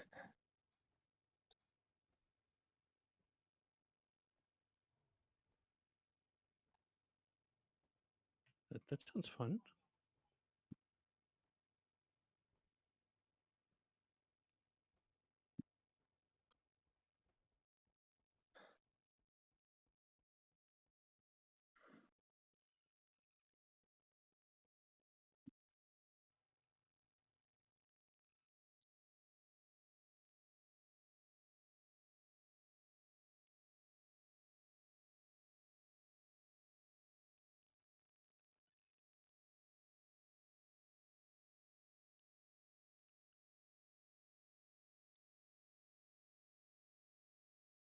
Oh, see you later, Stormcroft. Nice chatting with you today.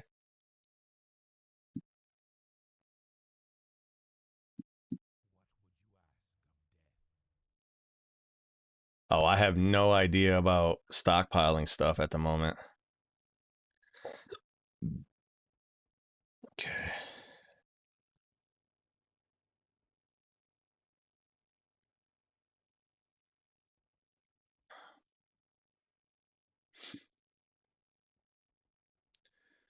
What's up, brother?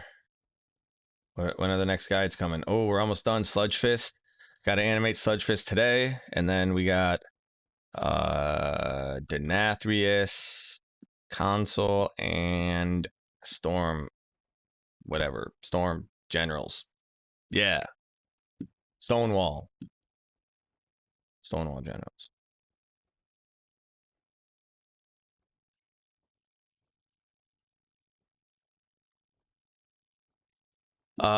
So we have 6 done. Most of the scripts are done for all of them. And then, yeah, we have the Sludgefist will be done today, so that's 7. Yeah, it's a fucking lot of work, brother. A lot of work. Okay.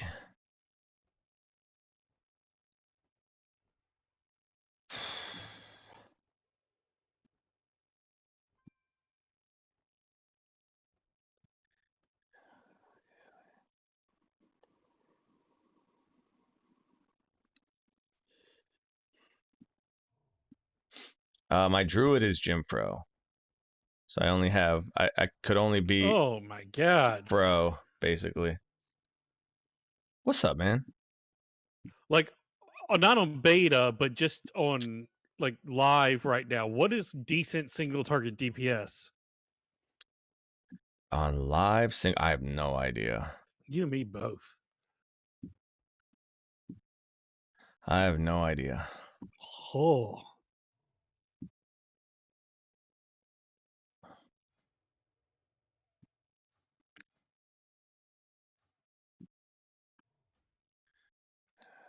Oops. Bags.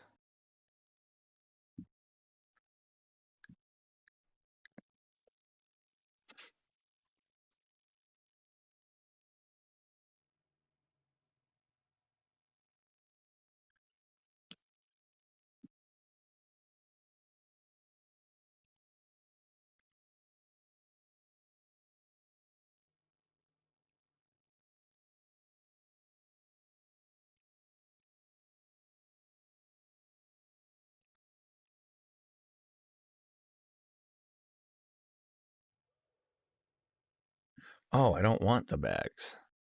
Right? That's what I did before. How did I do that? Skins. I think I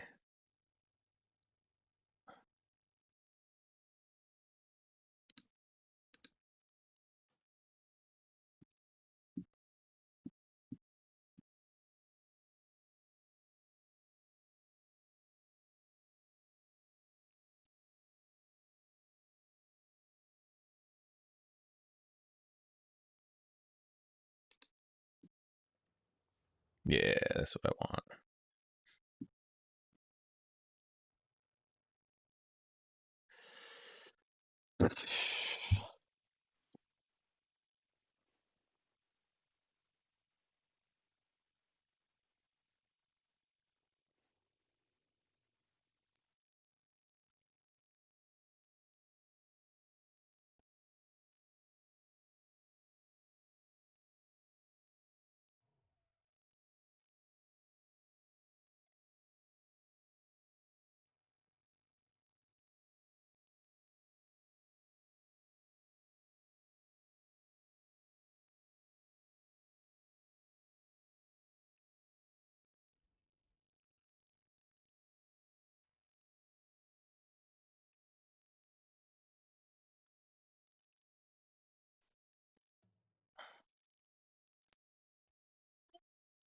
Can I put my butt up?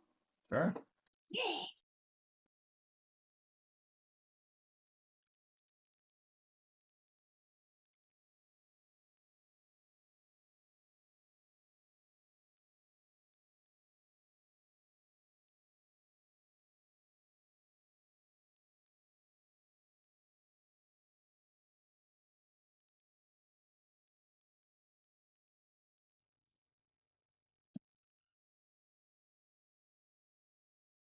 A lot of work, but hey, keep pushing the patron. Trying to.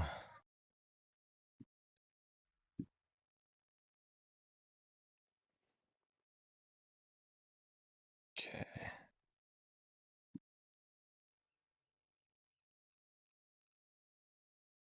I think what I'm going to do is go consumables. Actually, no, this would be trade goods, consumables, and equipment.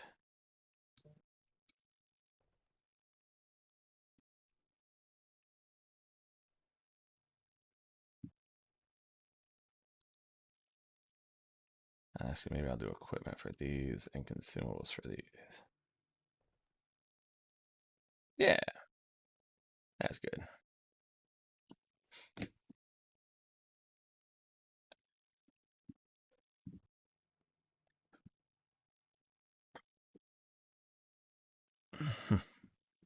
All right, cool.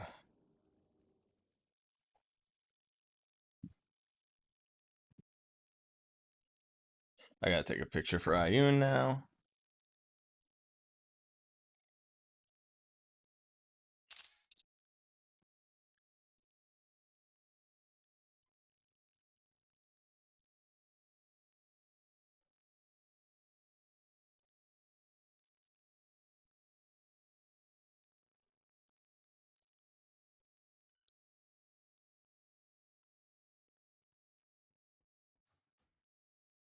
All right, so you said you need help. You want to go over the rotation?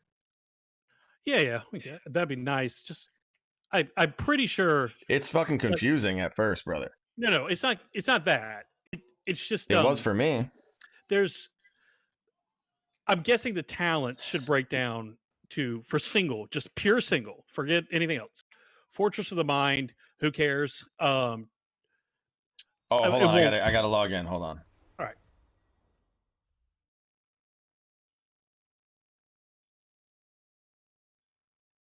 Oh, there's Ayun, and he's muted. That's perfect. He's No, here. you're muted. Oh no. Pa, we woke up the devil. Alright, Colgan, you know Yo. how auras work? Do I know how weak auras work? Yeah, but the custom. A little bit. Why? Have you ever tried a custom trigger with duration? Like actually Mm, programming the duration thing? No, I have Okay. not. And anything that I've tried to do like that never works for me. I know someone who I'm sure it can be does. done. I can't do it. I'm stuck. All right. Where are you, Corlegon? Daz or Aller, but I can go wherever. Okay, should I get... I'm not going to go get all this shit. We're just going to go off the base right now, dude. What do you mean? I'm not going to get like a covenant and everything. I had to remake a character. You're on. Wait, you can get covenants in pre-patch? No. Oh, yeah. Come, make sure you're on I don't- live. Well, I can go on live, but it's the same. It's the same thing. Okie dokie.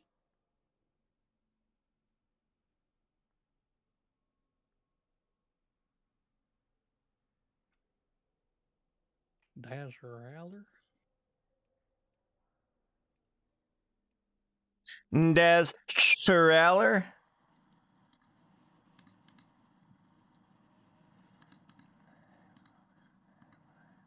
A lot of points being scored in the NFL today. If you bet the overs today, you're feeling pretty good.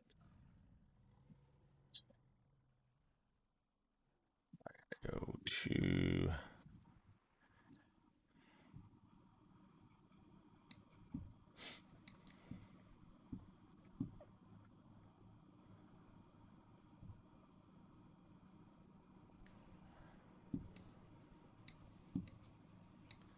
Do patrons who stop paying lose access to the links they could already view?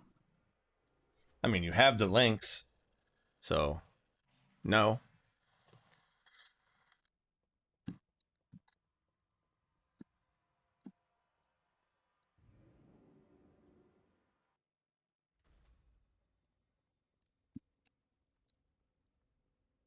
You wouldn't get links to the future ones, but you would be able to have all the old ones.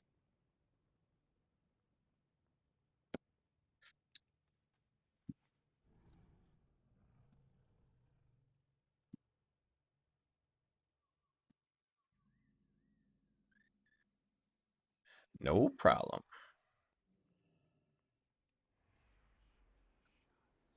Okay. Setting up my bars right quick.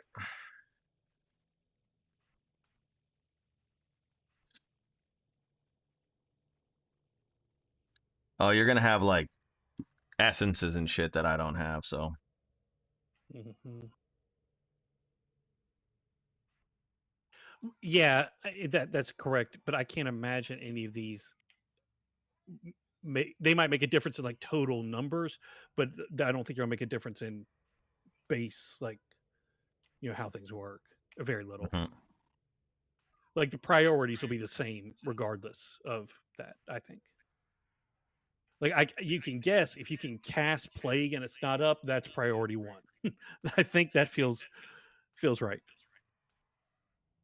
And if you Yeah. can't cast plague, cast whatever you got to cast to get plague. But just maintaining your dots is annoying now. It feels very, very clunky.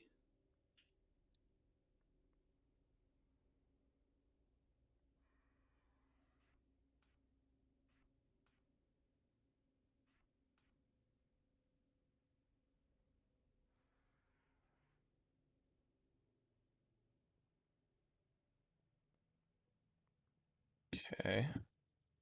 Then make sure you have power infusion on your bars. If you get it. I don't know if you get that at 58. I think you get it now. No, power infusion's 58. Oh, is it? Okay. Yeah, the only things we have added to our toolkit thus far, meaningful things I should say, is Desperate Prayer and Devouring Plague. I think those are the only new things. Everything else was already. Yes. All right, so what sounds are you using? That's what I'm saying. I'm just looking at them, reading them, and assuming. Fortress of the Mind doesn't matter. For single target, generally you'd go, even though with dummies won't work, Twist, because Misery would make things a little easier, but that's not what you'll be using in a raid. On single. Searing Nightmare makes no sense. Next line, who cares? Auspicious Spirits, I'm guessing. But for single, and then that next one, it's got to be Mindbender, right? No. Is it Damnation? So well, I'm not 100% on that. Like there's no Sims out yet, so I would think Damnation is pretty fucking strong because you get a free plague, which is crazy. Yeah, that's a free plague every 45 seconds. And then Mindbender goes to what, a 2-minute for your fiend. Mind Blast. Hold on one sec. Mind Blast 3, 4. Well, it's one of those two. It's got to be.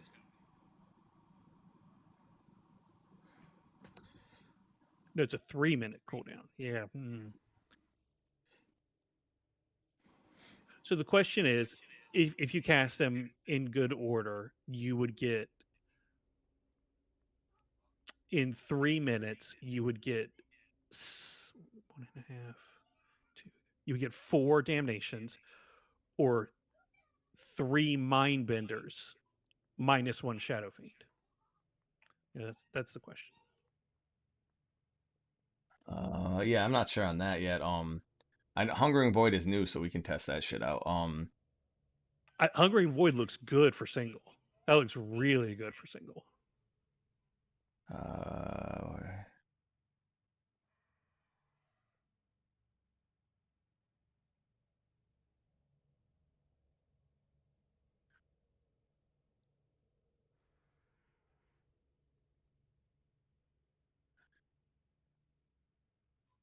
All right,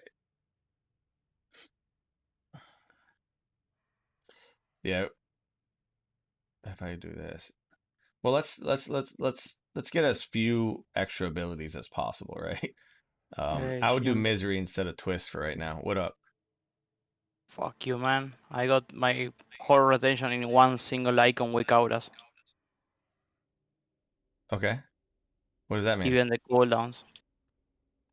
What does that mean? I win. No, I do that too, and my shit is like a No, priority no, system. no, no, no, Yeah. no, no, no. Yours actually like put in front of which one it turns Yeah. on cooldown My first and whatever. Yeah, on buttons, right? Your action bars do that. no. I have buttons that show me so I can prepare for things, and then I have something that tells me what the next and most important thing is, which is a weak aura. I got everything in one single thing. Yeah, we'll see if that's useful. Yeah, why are you All being right, so so- snotty, Ayun? It is. He's a it is- bitch. It is incredible.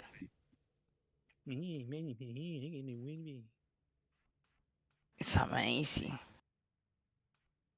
All right, here's the other thing. I've got war mode on, but I took off anything that actually does damage. So I've got like Greater Fade, Siphon, which I won't cast, and Void Shield.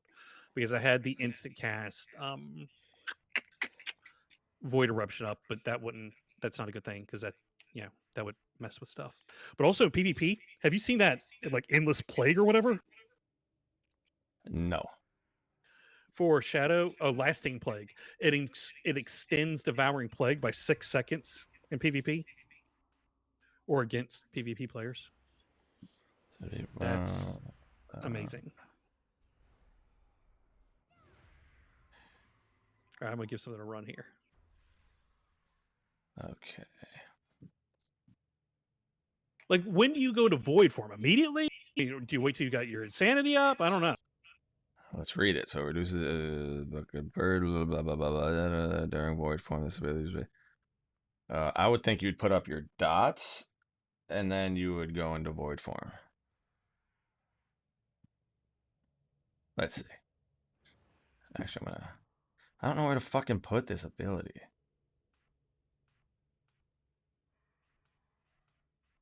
There we go. Dots, Mind Blast, Void Form.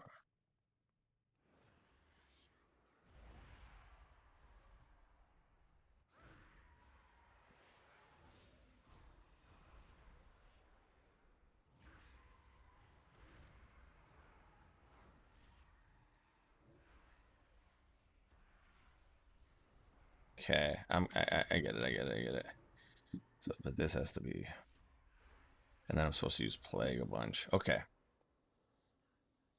Mind Blast off cooldown straight away, thus you don't want to waste it. Okay. All right. Yeah. So like little things what I'm talking about, like clipping on Plague. Is there like keeping it up? Does it do like Flay does, where you'll get the tick even if you recast it, kind of thing, or does it clip it? So like if you don't let it run out and then recast it immediately, as opposed to like a quarter of a second before. You see what I'm saying? I wonder about that. Like, are you better off being a quarter of a second late than half a second early?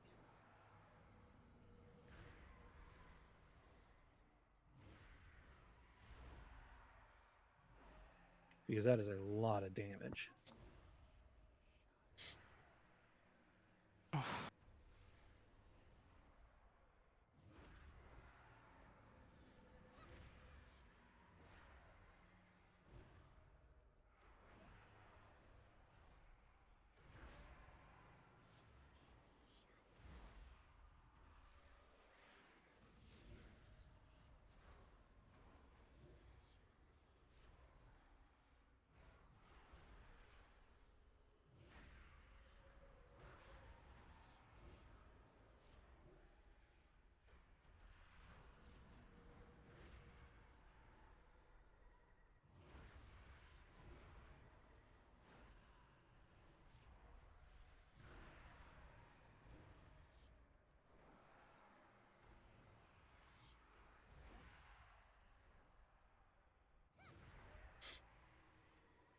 Are you playing on the beta right now? Me? Yeah. No, I'm on a. Clipping isn't over punishing you. Just use it. Okay. Where'd you see that? It's one of the bros from Ready Check Pull telling us. Damn. So, but I mean, that can't be universal. Like, uh, meaning if you have enough to cast it, nothing better to do you cast it just for the DD and refresh it, even if it's got 3 seconds left? I don't know.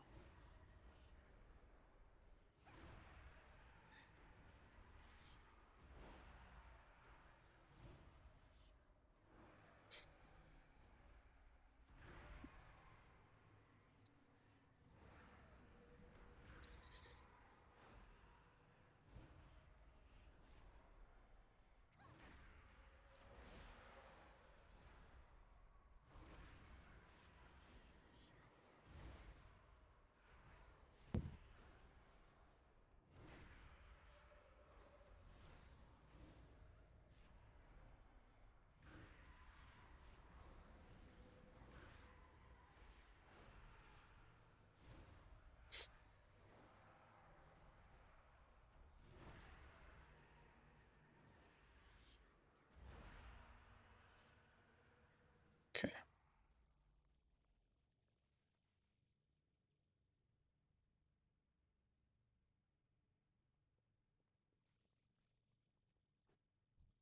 Yeah, I honestly don't think Mind Flay even matters. Like I think you literally just keep spamming it.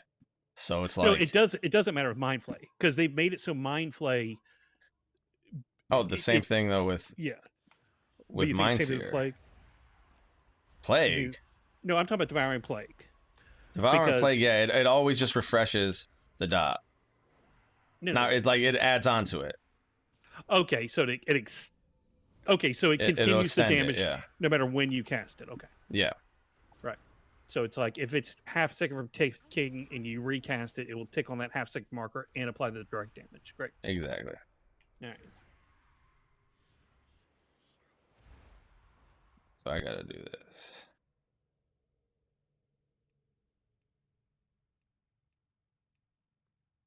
Okay, I'm gonna go for AoE talents real quick. Ooh, I'm going to try that now too. Let's All do right, it. so Searing Nightmare. Wait, but Unfurling Darkness, right? I'm not sure on Unfurling Darkness. I'm not sure on that one, but let's give it a go. But if you got that, you're going to take Psychic Link. Yeah. No. Huh? No. If you're taking Psychic Link, you're taking Fortress of the Mind. So your Mind Blast does more damage. Right? Yeah. Dude, I'm not saying no. I'm just saying, I don't know. So then we got Searing Nightmare. Yeah, for sure and- that. Right. And then we just don't cast Devouring Plague ever. Okay. Let's give it a go. Oh. Then you don't Hold cast Devouring Plague ever? Is that what you said? Well, yeah, I don't think you do. I think you just use it all on Searing Nightmares. I think you're And right. So you'd basically touch everything, right? So it'd be like a touch, touch, touch, touch. Then you would hit this bitch like this. And now you're just fucking devouring plaguing. Or sorry, whatever it's called.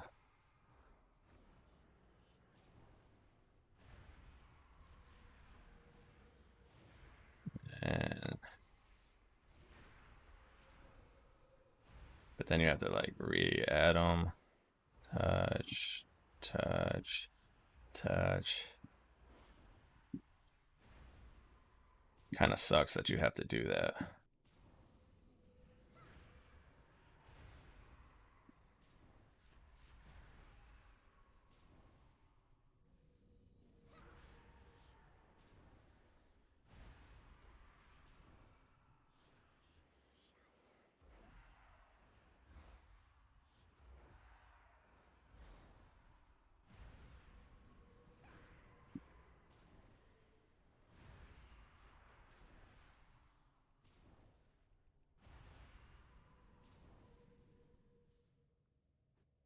Dad, stop getting all wet. I'm getting a little bit. Why? Thought. I just thought. Can you please not get wet? Thank you. Oh, Wait. Okay. mercy. Got it anyway. Okay. Ram, open it. So I can get out with Millie. All right. So it's you. So on a pull. All right. So you would start off by just fucking. You would mind blast right away. You would fucking play until you can get one of these things, and then you would start your vampiric spammy. All right. And then you would fucking boom. Yeah. Boom. I get it. So you would go mind seer, searing dark, searing night. I don't have a target. Yeah, it, Fortress of the Mind, Mind Flay and Mind Blast generate 10%. Okay, but you're very rarely casting Mind. You're never casting Mind Flay in AE, so forget that. And you're rarely, relatively speaking, casting Mind Blast.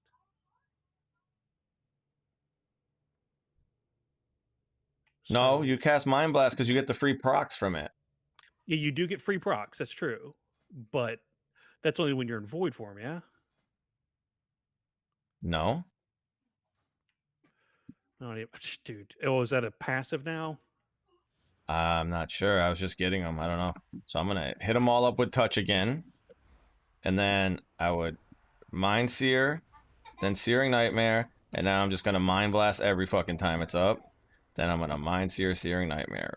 Boom, boom. Gotta reapply my duties. Okay, but Then I Mind Seer. you're missing 8% damage by not having a plague up also. Yeah, but your Mind Seer hits harder for things that already have whatever the fuck it's called. Yeah, Shadow no, Word no. Pain. I'm not telling you what's correct here. I'm just throwing out numbers to consider. Like if you're casting mind blasts, but if you have the insanity, it depends on how many targets. Obviously, I bet if you're like on 3 to 4 targets, you're probably better off Where's the hitting it 8% damage coming from? shadow weaving. Your damage is increased by 8% for each Shadow Word Pain, Vampiric Touch, and Devouring Plague on a target during. Oh, that's only during Void form. Okay, so that's important. All targets receive the maximum effect. So if you've got all 3 dots up on anything, you've got 24% extra damage in Void form. If you have 2 dots up on anything, you get 16% No. in Void form. Your damage. No. You missed it. So your damage is increased by 8% for each of Shadow Word Pain, Vampiric Touch, and Devouring Plague on the target. During Void form, all During targets Void receive the maximum right. effect. Okay, yeah. So it's 8% on the target, and when you're in Void form, it's 8% for each dot on everything. Right. Yeah, I misread that. So it would So be, maybe you wouldn't even. Nah, maybe you don't even take Searing Nightmare and you just fucking misery and blast away. Hold it on. might. I think that's a matter of target number because blast, at least it was before. I could be wrong, but Searing Nightmare in Mind Seer are uncapped. Like you could hit 8 targets. So I bet you if you're like 4 or over, you probably go that way. Whereas like sometimes 4 or under, you go the other way. I bet you.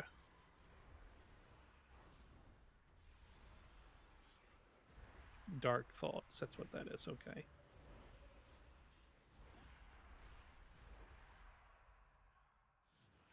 What is this? Massive Spell. Why is that there?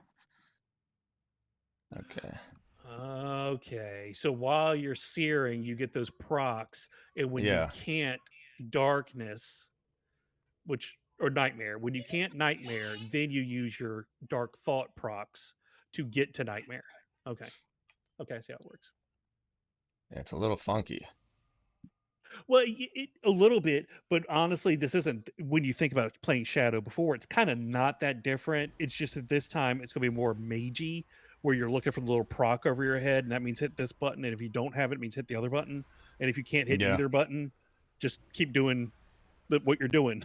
Oh, searing. you can only have one on a Mind searing. target. Okay. One what? Devouring Plague. You can only have it active on a target at a time. Yeah. Okay, that makes sense.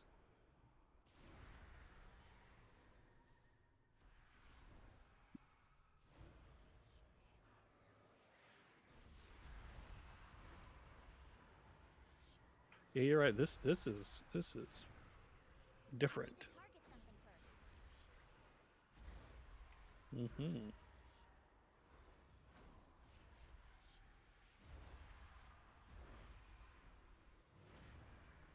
don't have a target.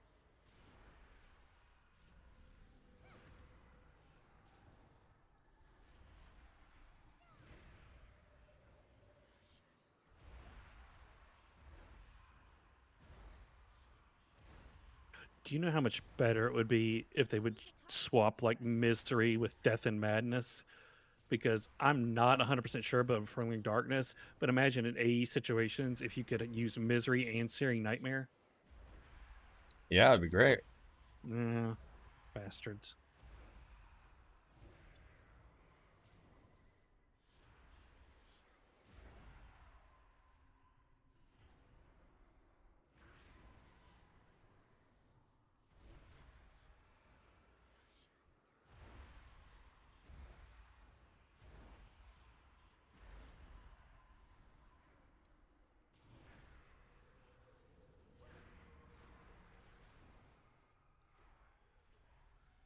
I'm wondering how much you want to pool. How much you want to what? Pool.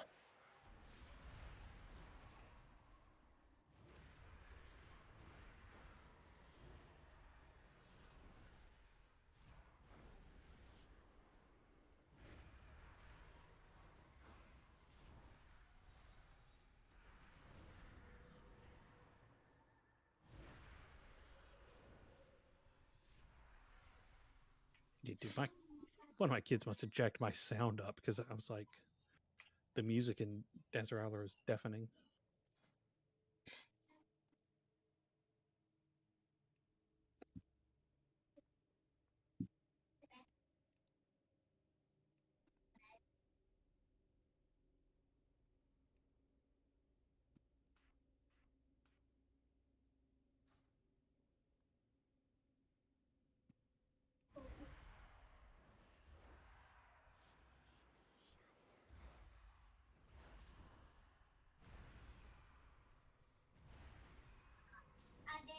All right, so I'm gonna try this, like you said. Open with Mind Blast, and let's see what happens here. Let's see if we can make this feel smooth. I believe you are the soul. I don't have a target.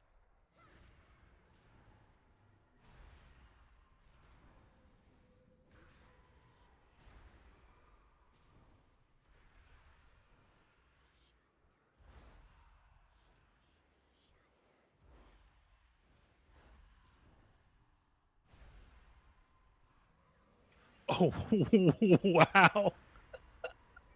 What happened? Yeah, that's it. That's it. You basically, here's what I think. You blast and I mean, I don't know how crits work and how your insanity works, and obviously it's going to be slightly different because like if you're going from one pull to the next, you'll have some residual insanity, so that will Mm. change up what you do. Because obviously if you've got enough insanity to get those pains applied instantly, you're going to blast sear darkness, right? Yeah. Nightmare. I keep calling it darkness. Nightmare I know what every you're time. talking about. Yeah. So that's what you're going to do. But if you're standing flat-footed, I think you're better off, like you said, blasting than touch. And if you get that instant touch, yeah, blast, touch, sear, nightmare, and then kind of play it from there. Which you should do. Yep. Like if you got enough to keep nightmaring because that's going to boom. But then once you can get that next dot up, because out of void form you're losing 8% and the touch damage for each guy you don't have dotted, right? With vampiric touch. Yeah, that's it. And the question is if there's, I guess, is there any way inside of that rotation to work in a plague, if it's worth it? Because every time you plague, you lose a nightmare, roughly, right? Yeah. Mm-hmm. Yep.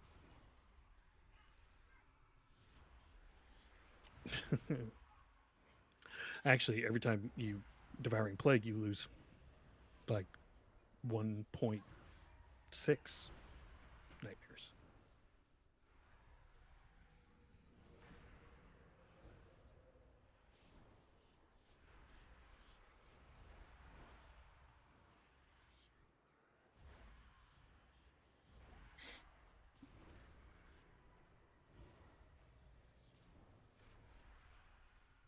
Actually, this kind of fucks too.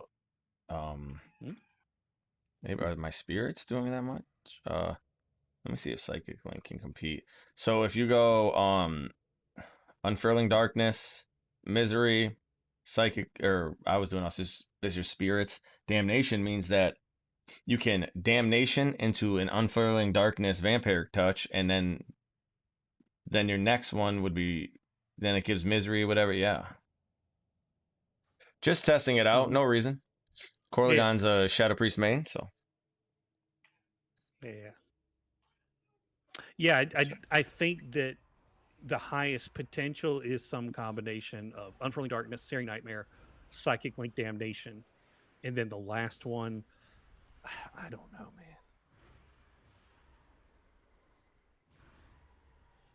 man. I'm guessing Void. I'm guessing.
Oh, no weak aura right now. Nope.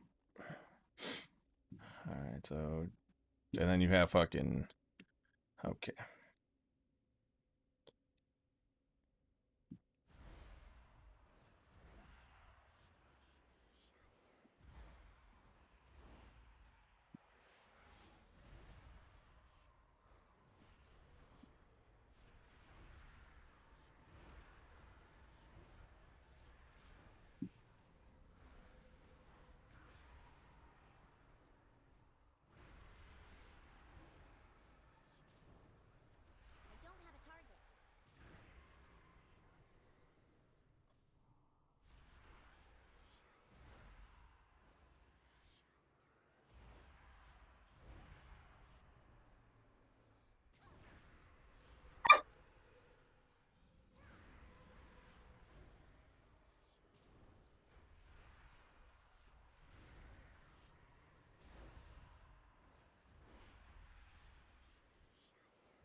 It's actually pretty good. All right, I got to get off for a little bit. You're chatting with everybody. I'll see you in a bit, Quillian. There, dude.